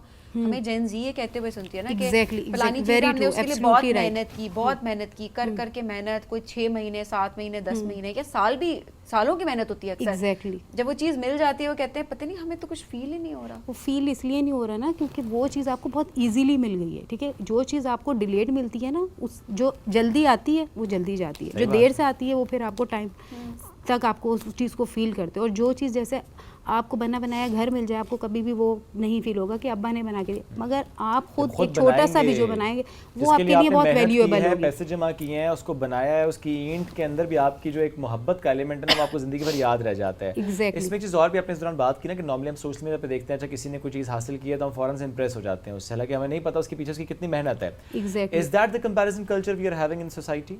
यस। और ये कितना डिस्टर्बिंग है? अच्छा, अब ये जैसे हम सोशल मीडिया की बात कर रहे थे, तो उसमें ये है कि कल्चरल कंपैरिजन है। तो आप तो आपको पता है कि आप कहाँ से कहाँ, आप पूरी वर्ल्ड में इंटरनेशनली आप जो है वो घूम रहे हैं बैठे बैठे, ठीक है, आपको नहीं पता आप कहाँ जा। अब वो जो एक हमारी बाउंड्रीज़ थी या हमारी जो कल्चरल वैल्यूज़ या वो तरबियत जो हमारे पेरेंट्स हमें करते थे, जो हमारे रोल मॉडल थे, हमारे टीचर्स थे, वो हमें बताते थे, उसके लिए जानना जो है ना, अगर हम इसकी बात करें कि जी सेल्फ़ आइडेंटिटी जो है वो कैसे मुतासिर हो रही है, हम सेल्फ़ स्टीम की बात करें, तो उसके लिए सबसे पहले ये जानना बहुत ज़रूरी है कि ये जो सेल्फ़ आइडेंटिटी है उससे पहले आपका सेल्फ़ कॉन्सेप्ट बनता है, ठीक है, कि आप क्या हैं, आप अच्छे हैं, बुरे हैं, अगली हैं, ब्यूटीफुल हैं। ये कॉन्सेप्ट कौन बनाता है? आपकी फैमिली बनाती है, आपके पेरेंट्स बनाते हैं। अब ये तरबियत और ये सेल्फ़ कॉन्सेप्ट और ये सेल्फ़ आइडेंटिटी ये जो है वो ट्रांसफ़र हो गई है ऑन टू सोशल मीडिया और सेल फोन, ठीक है, क्योंकि आप पेरेंट्स के पास भी टाइम नहीं है, वो खुद बिजी है, वो क्या आपको गाइड करेंगे, क्योंकि वो खुद आप जो बात कह रहे हैं और वो आप कर नहीं रहे, वो तो वैसे ही इन्फ्लुएंशियल नहीं रही, ठीक है। सही है। तो आप खुद ऑल द टाइम बिजी हैं। अब वो माएँ, अगर माओ के पास टाइम भी हो तो बच्चे भी उसको, बच्चों के लिए वो माएँ या उनकी जो सजेशन है वो उसको प्रायोरिटाइज नहीं कर रहे हैं, उनके लिए वो सेल फोन जो है वो ज़्यादा इंपॉर्टेंट है या वो ज़्यादा सिग्निफिकेंट। अब जब वो सारा टाइम उसको देख रहे हैं तो वो वहाँ से कंपैरिजन स्टार्ट हो रहा है उनका, ठीक है, कि अच्छा ये चीज़ है, इसके पास ये चीज़ है, उसके पास ये चीज़ है, या मैं कैसा हूँ या कैसा नहीं हूँ, ये चीज़ उस चीज़ पे बेस करिए कि आपके लाइक्स कितने हैं, आपके फॉलोवर्स कितने, और ये भी ऑब्वियसली एक रेस में पड़ जाते हैं। तो वो रेस भी बच्चों के लिए अनरियलिस्टिक गोल हैं, अनरियलिस्टिक आपने स्टैंडर्ड सेट्स किए हैं, you have no any standardised parameters, और उसके थ्रू जब हम कंपैरिजन करेंगे, जब आप फार्मूला गलत लगाएंगे तो ऑब्वियसली रिजल्ट तो आपका। अच्छा सदर, ये भी ज़रूर बताइएगा, एक तो हम ये बात तो ज़रूर कर रहे हैं कि जो लोग कॉम्प्लेक्स का शिकार हो जाते हैं, कंपैरिजन्स कर रहे होते हैं, और जाहिर है और हमने उसका बताया कि क्या सोल्यूशन हो सकते हैं और रीजनिंग क्या है। अब वो जो शो ऑफ करते हैं, क्या ये भी कोई कंडीशन है? हमने देखा है कुछ लोगों को वो अनरियलिस्टिक जिंदगी अपनी दिखाते हैं सोशल मीडिया पे, क्या उनको भी हेल्प की ज़रूरत होती है? बिकॉज जिस तरह फिल्टर लगा देना बहुत ज़्यादा, मैंने तो इतना ज़्यादा क्रेज़ देखा है इस चीज़ का कि लोग पता नहीं मेरे बारे में क्या कहेंगे, एट द सेम टाइम कुछ चीज़ें रियल नहीं भी होती बट उनको रियल करके दिखा देना, या फिर चलें किसी ने कुछ अचीव कर भी लिया तो वो गाड़ी की तस्वीरें लगा देना, फलानी चीज़ें, और एक परफेक्ट लाइफ अपनी दिखाना सोशल मीडिया के ऊपर, क्या ये भी कोई कंडीशन है जिसमें इन सारे लोगों को हेल्प की ज़रूरत है? एग्जैक्टली ये क्या चीज़ है, ये इन्फिनिटी कॉम्प्लेक्स है ना, ठीक है, आपके पास है या नहीं है ये मैटर नहीं करता। इन्फिनिटी कॉम्प्लेक्स को अगर आप डिफाइन करें तो ये नहीं है कि आपके पास कोई चीज़ है तो ही आपको होगा, हो सकता है आपके पास कोई चीज़ नहीं है फिर भी आपको नहीं, और हो सकता है आपके पास बहुत कुछ है फिर भी आपको इन्फिनिटी कॉम्प्लेक्स है, because you are not satisfied with your life, ठीक है, आप सेटिस्फाइड नहीं हो जो आपके पास है, ऐसा तो कुछ कोई भी नहीं है ना, वी आर नॉट परफेक्ट, ठीक है, पर सेटिस्फाइड होना ज़रूरी होता है, सेटिस्फाई होना बहुत ज़रूरी होता है, सेटिस्फैक्शन इट्स ऑल नहीं, हवा। मुझे लगता है कि अगर आप इतने सेटिस्फाइड हो गए ना कि सब कुछ ठीक है, सब अच्छा है, बहुत बेहतरीन चल रहा है, तो मुझे लगता है वो आपकी जिंदगी का आपकी जिंदगी रुक जाती है। Exactly. तो there is something inside you कि अच्छा ये भी बेहतर करना है, ये भी अच्छा करना है, यहाँ भी करना है। ये जिस सेटिस्फेक्शन की आप बात कर रहे हैं ये तो इन अ पॉजिटिव मैनर है ना, मैं पॉजिटिव मैनर की हाँ बात हाँ, करूंगा, क्योंकि आपको हमेशा आगे बढ़ने की जुस्तजू तो रहना चाहिए, वरना तो लाइफ आपकी स्टक हो जाएगी। नहीं, आपने मतलब you have to go on, आपने आगे बढ़ना है, ठीक है। हाँ, एट द सेम टाइम इतना वो भी नहीं कि ये भी खराब है वो भी खराब है, ये भी jealousy गलत है, नहीं इतना भी होनी चाहिए, नेगेटिव हो जाना चाहिए। एग्जैक्टली, तो इसमें ठीक है, होना लेकिन चाहिए जो कि है आप आपके कोशिश पास, करें अपने अंदर से कि आपका आज का दिन बस कल जो गुजर गया है उससे बेहतर हो, एग्जैक्टली, ये बस कोशिश करें, मुसलसल आप इंप्रूव करते हैं, एट द सेम टाइम लेकिन जो आपके पास है उससे आपको सेटिस्फाई होना बहुत सेटिस्फाइड होना, जरूरी अल्लाह का शुक्र अदा ग्रेटफुल, करना, मेरा ख्याल है इसको हम ये कहें कि Gratefulness. ग्रेटफुल होना बड़ा जरूरी एग्जैक्टली, है। बहुत जरूरी, वेरी क्या आप उससे सेटिस्फाई ना हो, लेकिन यू शुड बी ग्रेटफुल कि हमारे पास ये चीज है, और शुक्रगुजारी जब आप कर रहे होते हैं तो आपको बहुत कुछ मिल रहा होता है, और नेगेटिविटी जो है उसको आप रिपेल कर रहे होते हैं और पॉजिटिविटी आप अट्रैक्ट कर रहे होते हैं। नेगेटिव तो रिपेल करनी बहुत जरूरी वैसे भी होती है, बहुत ज्यादा जरूरी होती है, चाहे वो लोग हो, चाहे वो कोई फीलिंग हो, चाहे Yes. वो कोई प्लेटफॉर्म हो, Anything. कुछ भी हो, इट्स वेरी इंपॉर्टेंट कि आप उसको रिपेल करें। सो बहुत शुक्रिया प्रोग्राम में हमें ज्वाइन करने के लिए। Thank you so नाज़रीन, much. बनेंगे एक ब्रेक की जानिब, स्टे विद अस।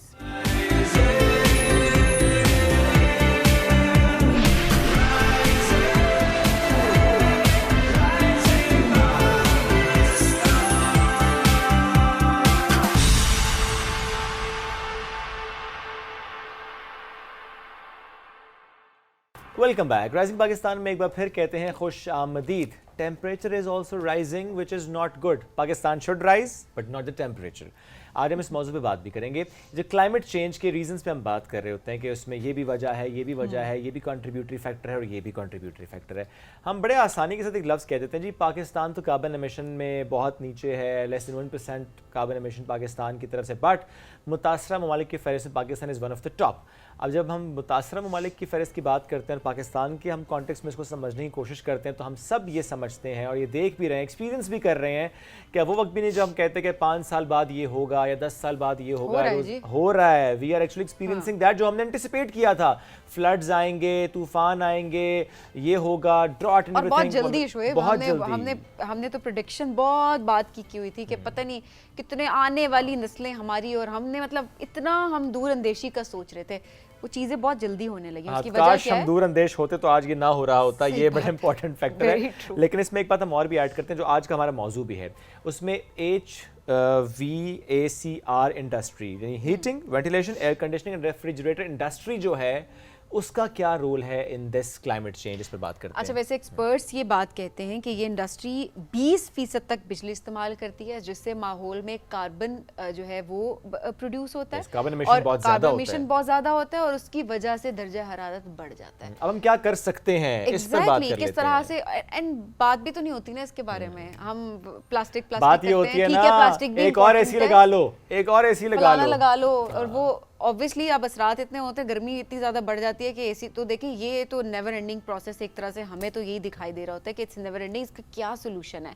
तो आज सोल्यूशंस पे बात करेंगे। हमारे साथ मौजूद हैं एक्सपर्ट हैं क्लाइमेट चेंज, बिलाल ज़ुबैरी साहब ने हमें ज्वाइन कर लिया। अस्सलाम वालेकुम बिलाल साहब, कैसे हैं आप?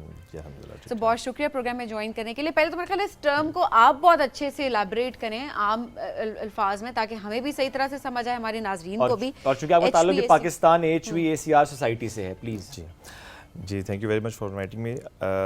HVACR जैसा कि आपने बताया, heating, ventilation, air conditioning and refrigeration. किसी भी बिल्डिंग में आपने जब भी टेम्परेचर को, ह्यूमिडिटी को कंट्रोल करना है, उसके लिए आपको इस टर्म की ज़रूरत पड़ती है।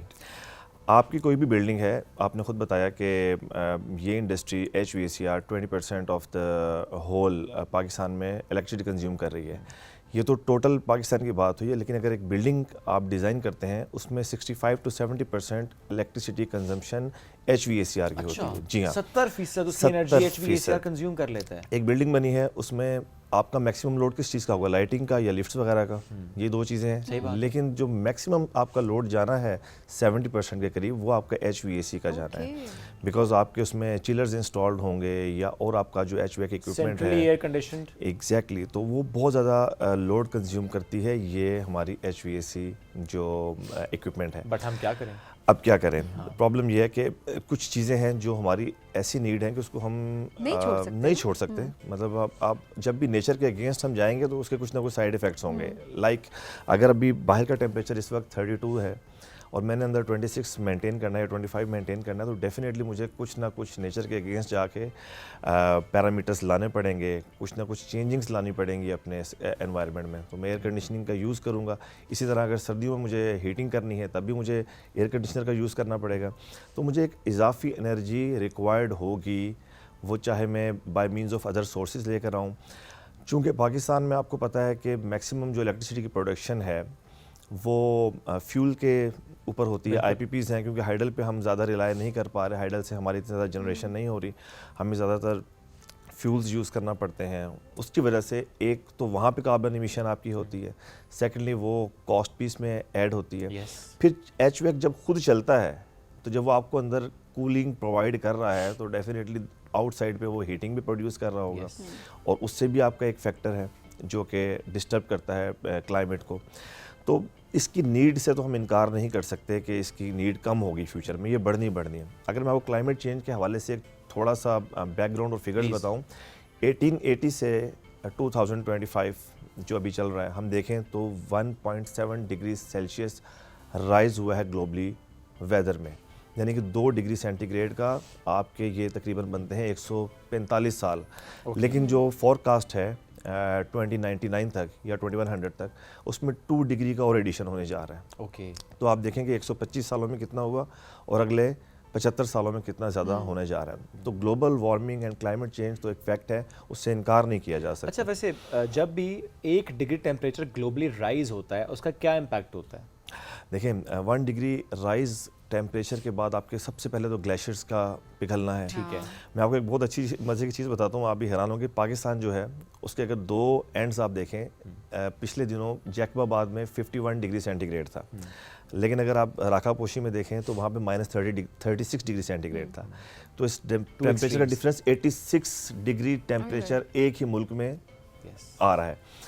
तो डिफरेंट जगहों पे जब टेम्परेचर का राइज़ होगा टेम्परेचर में तो उसका बहुत बड़ा इफेक्ट आता है। 1 डिग्री बहुत ज़्यादा टेम्परेचर है। मैंने आपको बताया कि 125 सालों में सिर्फ 1.7 डिग्री बढ़ा है, तो अगले 75 सालों में 2 डिग्री बढ़ने के लिए जा रहा है। तो उससे हमारे ग्लेशियर्स पिघलते हैं, फ्लड है, उसके अलावा आपका ग्लोबल वार्मिंग का इफेक्ट बहुत ज़्यादा, ओजोन डिप्लीशन बहुत ज़्यादा होती है, हमारी अल्ट्रावायलेट रेज ज़्यादा आती हैं। कार्बन एमिशन से ही हमारी ओजोन डिप्लीशन होती है? जी हाँ, कार्बन एमिशन से। we've heard कि वो थोड़ा बेहतर भी हुआ था ओजोन डिप्लीशन। जी हाँ, मैं उसके बारे में आपको बताता हूँ। एक्चुअली जो मेन कॉज है HVAC इंडस्ट्री की तरफ से ओजोन डिप्लीशन का, वो रेफ्रिजरेंट्स हैं जो भी हमारे कार्बन्स हैं। जी हाँ, फ्लोरोकार्बन्स हैं। अब 1987 में इसके ऊपर एक अमेंडमेंट हुई थी, मॉन्ट्रियल प्रोटोकॉल उसको कहा जाता है। उसमें उन्होंने कहा था कि जितने भी फ्लोरोकार्बन्स हैं उसको हम रिड्यूस करेंगे और हम गैसेस को बेहतरी की तरफ लेके जाएंगे, जिसके बाद बहुत ज़्यादा बेहतरी आई, ओजोन डिप्लीशन की जो वो हील होना शुरू हो गई। लेकिन देन उसके बाद फिर चूँकि एयर कंडीशनिंग का इस्तेमाल बहुत ज़्यादा हुआ और इसके यूनिट्स की जो प्रोडक्शन है वो बहुत ज़्यादा होना शुरू हो गई, ग्लोबल वार्मिंग वैसे भी थी, तो इसको फिर ज़्यादा रप्चर होना शुरू हुई है लेयर।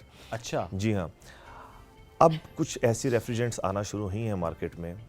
एक तो उसको एक्सेप्ट करना पाकिस्तान में बहुत मुश्किल हुआ है। यानी हम अब बात कर रहे हैं कि कैसे हम टेक्नोलॉजी में शिफ्ट लेकर आए हैं, कैसे हमने उसको अपग्रेड किया। वो रेफ्रिजरेटर्स या वो एसीज मार्केट में अवेलेबल है जिसका क्लोरोफ्लोरोकार्बन एमिशन कम है। जी हाँ। वो क्या टेक्नोलॉजी है? जी, वो मैं बताता हूँ आपको। अभी एक टेक्नोलॉजी है जिस रेफ्रिजरेंट को हम कहते हैं R32 technology. R32 high pressure gas है, लेकिन इसका ओजोन डिप्लीशन बहुत कम है, ग्लोबल वार्मिंग जो कंटेंट है वो बहुत कम है, पोटेंशियल बहुत कम है, GWP वैल्यू हम इसको कहते हैं, वो बहुत कम है। लेकिन इसको एक्सेप्ट करना पाकिस्तान की मार्केट के लिए बहुत मुश्किल है। जी, मैं बता रहा हूँ कि एक तबका ऐसा है पाकिस्तान में जो इनोवेशंस को एक्सेप्ट नहीं करता। आज भी हमारे घर में जो एसी लगा हुआ होगा उसमें R22 आज से जो 80-50 साल पहले रेफ्रिजरेंट डल रहा था वही वाला डल रहा होगा, वही वाला हम बार बार is it because new technology है वो महंगी है? नहीं, बल्कि टेक्नोलॉजी तो सस्ती होती जा रही है। सस्ती है, आप जी हाँ। फिर फिर भी एक्सेप्टेंस नहीं है, क्योंकि मैंने बताया कि एक माइंडसेट है, ट्रस्ट ट्रस्ट नहीं कर रहे। आपने पिछले दिनों एक रूमर सुने होंगे कि एसी जलना शुरू हो गए, फटना शुरू हो गए। जी हाँ, टोटली फॉल्स था वो, सबका सब रूमर्स थे। हमने खुद उस पर इन्वेस्टिगेट किया। वो वीडियोस और जी जी, मैं आपको बताता हूँ, उस पर हमने काफ़ी रिसर्च की। पाकिस्तान HVAC सोसाइटी जिसको मैं रिप्रेजेंट कर रहा हूँ, हमने उस पर बहुत से सेमिनार्स किए, इन्वेस्टिगेट किया उसको, 1 बाय 1 जो भी हमें पता लगा था वहाँ पे जाकर।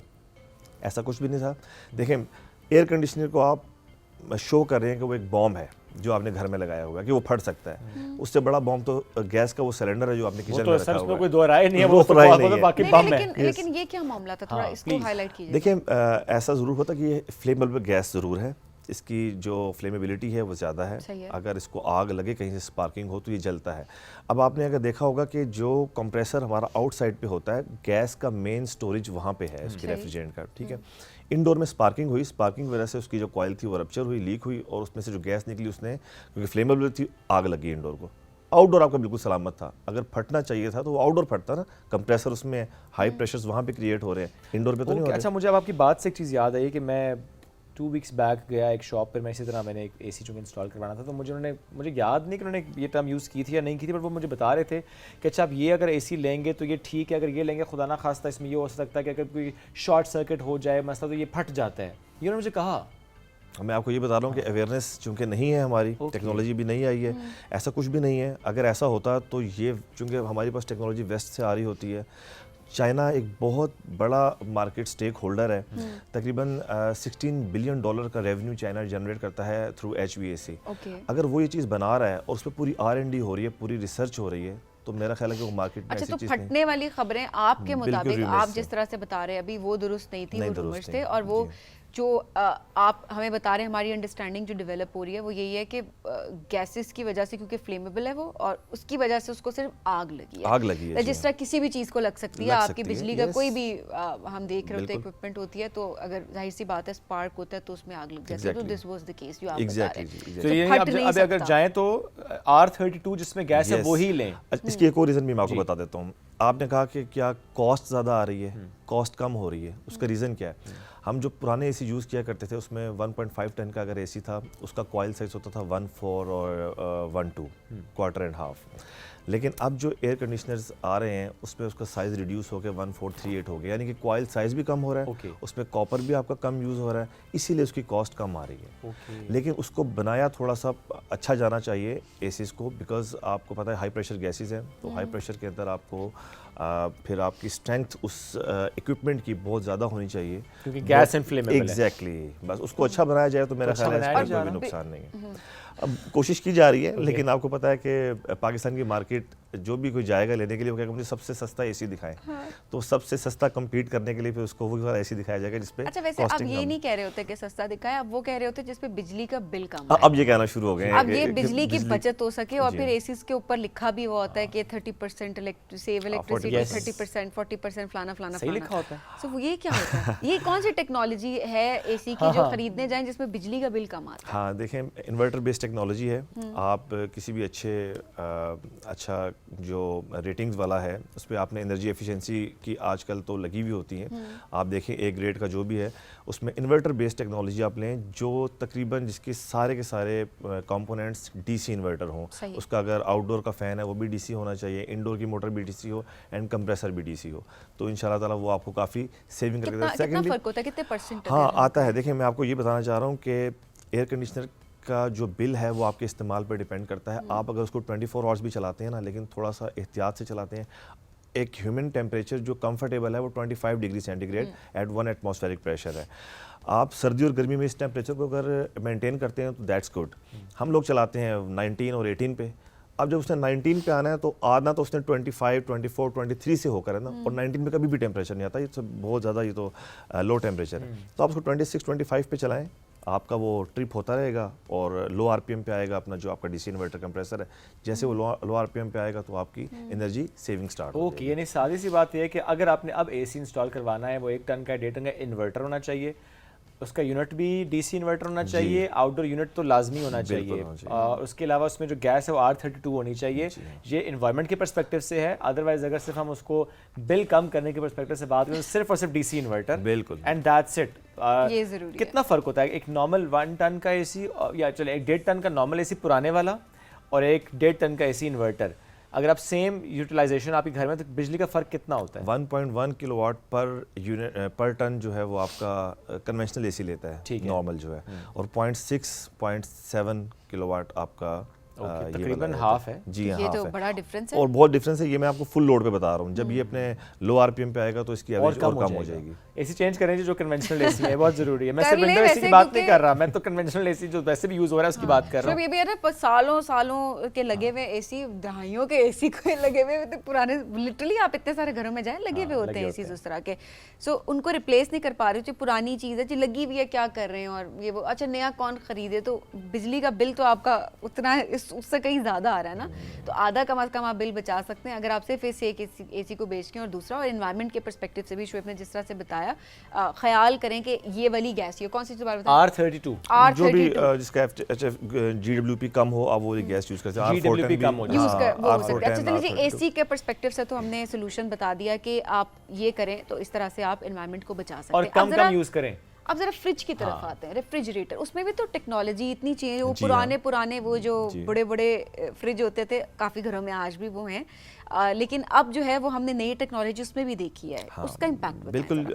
चूँकि आपका जो रेफ्रिजरेटर या फ्रिज होता है उसमें भी अब कंप्रेसर, बेसिकली मैक्सिमम जो सोर्स है इलेक्ट्रिसिटी कंजम्पशन का वो कंप्रेसर ही है। उसके भी जो कंप्रेसर है वो डीसी इन्वर्टर आ गए हैं, तो आप वो भी यूनिट देखें जो आपने ख़रीदना है, वो डीसी इन्वर्टर कंप्रेसर वाले हैं, उसमें वो 135 वोल्ट के ऊपर भी ऑपरेट कर रहा होता है। ऐसे रेफ्रिजरेटर्स भी आ गए हैं। अगर आपका सर्ज है, कहीं पे आपकी लाइट कम आ रही है, वोल्टेज कम आ रहे हैं, तो वो उस पर भी ऑपरेट करेगा। ओके जी हाँ। अच्छा, रेफ्रिजरेटर लेने अगर जाएं इस वक्त नया, तो उसमें क्या ख्याल रखें, किन बातों का ख्याल रखें लेते हुए? कौन सी टेक्नोलॉजी हो, कौन सी गैस हो, जिस तरह हमने एसी की बात की है? बस उसमें तो होती 134 है, वो भी इसको भी GWP कम है, 134 है गैस, लेकिन आप ये देखें कि बस उसका जो कंप्रेसर है वो इन्वर्टर टाइप होना चाहिए। Okay, compressor should be inverter.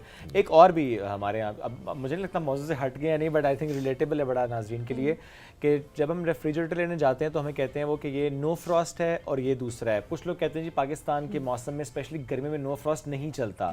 So what's your take on this? बिल्कुल ऐसा ही है कि दो किस्म के रेफ्रिजरेटर्स हैं और फ्रिज हैं। आप एक डायरेक्ट कूल है, आप जो बताया डिफ्रॉस्ट, अब एक जो है वो फ़ैन से कूल कर रहा होता है, तो उसमें आपको पता है कि एफिशिएंसी और कैपेसिटी इतनी ज़्यादा नहीं होती।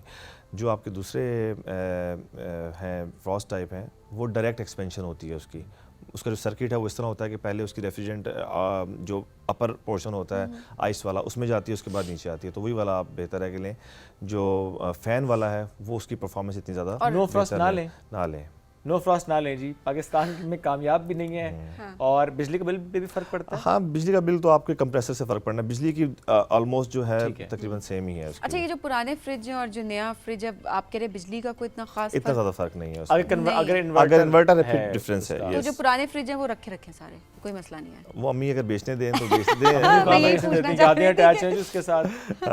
अब एसी हो गया, रेफ्रिजरेटर हो गया, इसमें और क्या आता है? HV ACR। हाँ बिल्कुल, इसमें जो एक टर्म है जिसको हम बहुत ज़्यादा इग्नोर कर जाते हैं, वी फॉर वेंटिलेशन।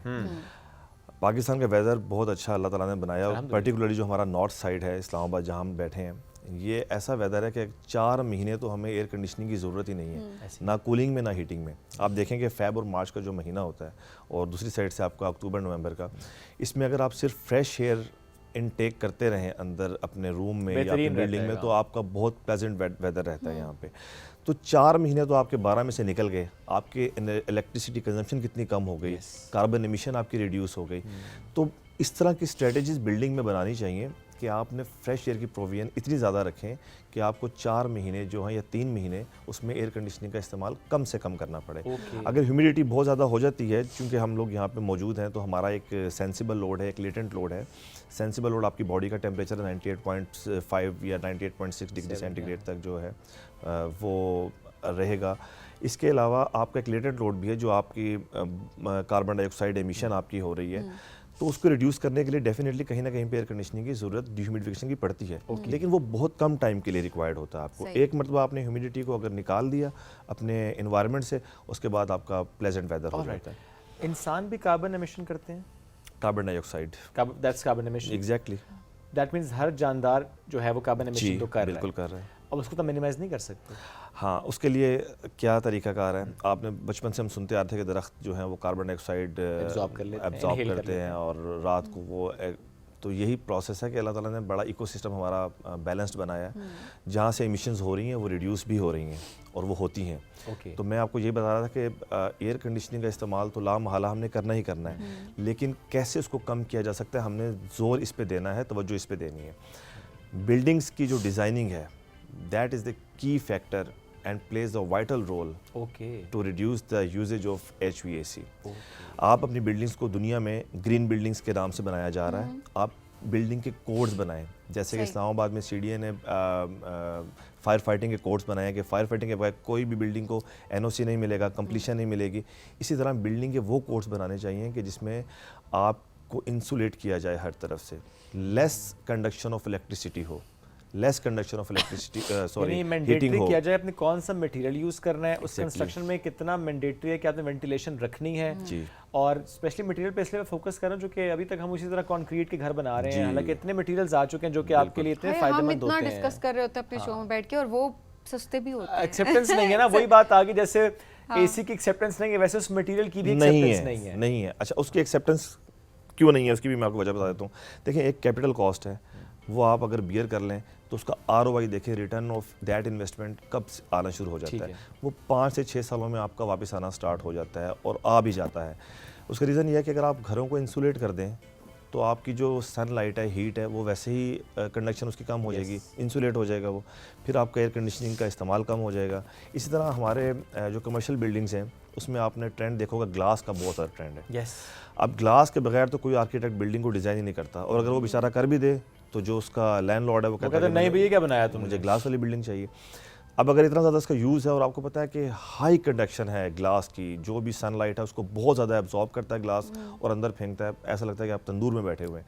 अब उसके लिए भी टेक्नोलॉजी है कि आप डबल ग्लेस ग्लास यूज़ करें, 3 लेयर्स ग्लास यूज़ करें, ताकि उसकी टिंट ग्लास यूज़ करें, मिनिमाइज़ कर सकें। देखिए, ख़त्म तो मैंने आपको कहा नहीं किया जा सकता, लेकिन कम तो किया जा सकता है। दैट श्योरली सेज कि अगर आपने बिल्डिंग ऐसी बनानी है तो फिर लॉज ऐसे होने चाहिए कि भाई अगर लगाना है आपने glass, it should be double glazed या ट्रिपल ग्लास इस्तेमाल करें कि ताकि मिनिमल आपका उसके अंदर हीट ट्रैप हो सके। Exactly, अच्छा, आजकल चूंकि एक बड़ा और भी हम देख रहे हैं ट्रेंड, चूंकि जैसी गर्मियाँ आती हैं मैं को बहुत सी वीडियोस देखना शुरू कर देते हैं जी, अपने घर को ठंडा रखें, छत पे ऐसा मटेरियल आप लगाएं, उसमें बहुत सी वीडियोस आ रही होती हैं, वाइट कलर का मटेरियल होता है, लगा भी रहे होते हैं कि वाइट मटेरियल लगाने से एक तो है कि हीट का जो डिफरेंस है वो आई थिंक 6-7 डिग्री प्रॉब्ली वो क्लेम करते हैं, और ये कि आपकी उसकी वजह से अगर कोई सीपेज का इशू है, कोई सेम या कोई और इशू है तो वो हल हो जाता है। What's your take on that? हाँ, बिल्कुल, उसमें ऐसा है कि वो एक वाइट पेंट होता है सिंपल।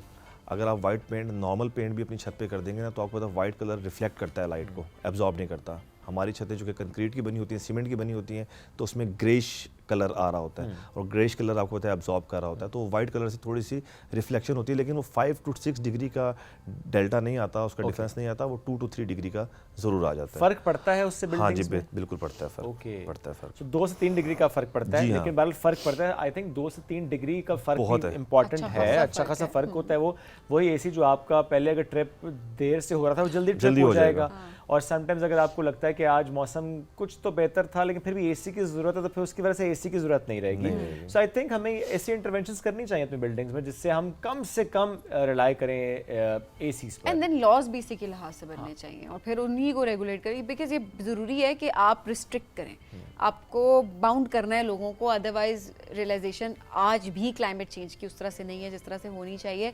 जिक्र कर देते हैं, तूफान आ रहे हैं, आंधियाँ आ रही हैं, वीडियोस बना लेंगे, पिक्चर्स बना लेंगे, ओले पड़ रहे हैं, नुकसान होगा तो चले ठीक है, गाड़ी की विंडस्क्रीन जाके लगा लेंगे दोबारा, सही बता रही हूँ। लेकिन जो रूट कॉज है उस पर कोई बात नहीं करेगा और काम नहीं होगा। आप देखिए हमारे घर में कितनी डिस्कशंस होती हैं, क्या कभी बैठते हैं सारे और आपने डिस्कशंस में ये सुना हो कि कोई ये कह रहा हो कि अच्छा क्लाइमेट चेंज हो रहा है और हमें एनवायरनमेंट को बचाने के लिए ये करना है, आज इस रेस्टोरेंट में जाके फलाना कबाब खाना है, मैंने ये डिस्कशन है ना। और मतलब डिस्कशंस तो पता नहीं किस लेवल पे गई हुई होती है लोगों की, लेकिन जो एक्चुअल डिस्कशंस घरों के अंदर होनी चाहिए वो डिस्कशंस नहीं हो रही। तो आज ही ये सारी जितनी भी चेंजेस आप ला सकते हैं अपनी लाइफस्टाइल में प्लीज लेकर आएं, और ये कोई मुश्किल चीजें नहीं है, बल्कि हमने तो आपको सस्ती चीजें बताई हैं सारी। हाँ, स्टार्ट करें इसको। If you planning to construct a house तो बिजली का बिल बचाने के लिए आपको इसी तरह कंस्ट्रक्ट करना पड़ेगा। लास्ट टाइम से कमेंट लेते हैं, आपकी सोसाइटी अवेयरनेस के पर्सपेक्टिव से भी कुछ कर रही है? जी हाँ, बिल्कुल।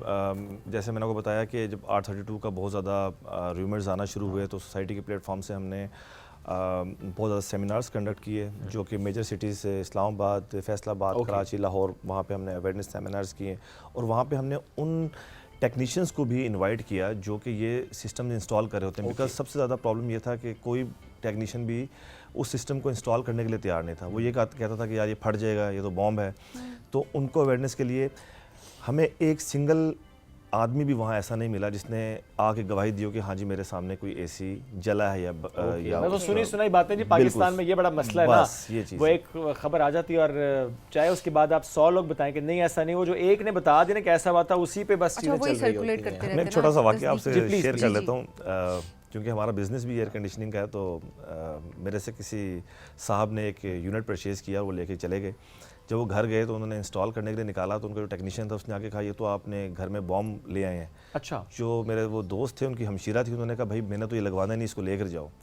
अब वो एक टेक्नीशियन की बात में इतना असर था कि मैं उनको काउंसिल नहीं कर सका। मैंने बहुत उनको कोशिश की बताने की कि नहीं, उन्होंने कहा नहीं भाई ये एसी उठा के ले जाएं, आप हमें दूसरा दे दें। अब मैं एक पढ़े लिखे इंसान को अगर काउंसिल नहीं कर सकता इस चीज़ में, तो फिर आपको पता है कि ज़्यादा तबका तो हमारा दैट्स वेरी ट्रू। वो जो हमारे अंदर एक रिजिडिटी है ना चीज़ों को लेकर, टेक्नोलॉजी को लेकर, या अदरवाइज नहीं बस वो जो इस्तेमाल होता आ रहा है वही ठीक है। वो मेरे अब्बा ने कहा था या मेरे अंकल ने कहा था या मेरे दोस्त ने कहा था, बस वही ठीक है। हम आगे उसको एक्सप्लोर ही नहीं कर रहे कि वो जो अम्मा अब्बा बहन भाई चाचू चाची किसी ने भी एक चीज़ कर ली थी तो हो सकता है वो गलत हो, उस वक्त ठीक थी, अब गलत हो। और हम लॉजिक को केटर नहीं कर रहे हो, ये भी बड़ा मसला है कि आप अपनी चीज़ को केटर लॉजिक के साथ करें ना। हम समझते नहीं ये बंदा इसलिए हमें कह रहा है कि इसका कोई फायदा होगा, ये बेचना चाह रहा है अपना एसी। हाँ ना, होता है ना ऐसे ही। एग्जैक्टली ऐसे ही होता है, हमारा माइंडसेट है, चेंज करने की बहुत जरूरत है। बहुत शुक्रिया बिलाल साहब प्रोग्राम में ज्वाइन करने के लिए, बहुत इंपॉर्टेंट डिस्कशन थी। नाज़रीन हम बढ़ेंगे एक ब्रेक की जाने। नहीं जी, हमारा वक्त खत्म हो चुका है, दोबारा मुलाकात कल करेंगे। बहुत सा ख्याल रखें, दुआ में याद रखें। अल्लाह हाफ़िज़।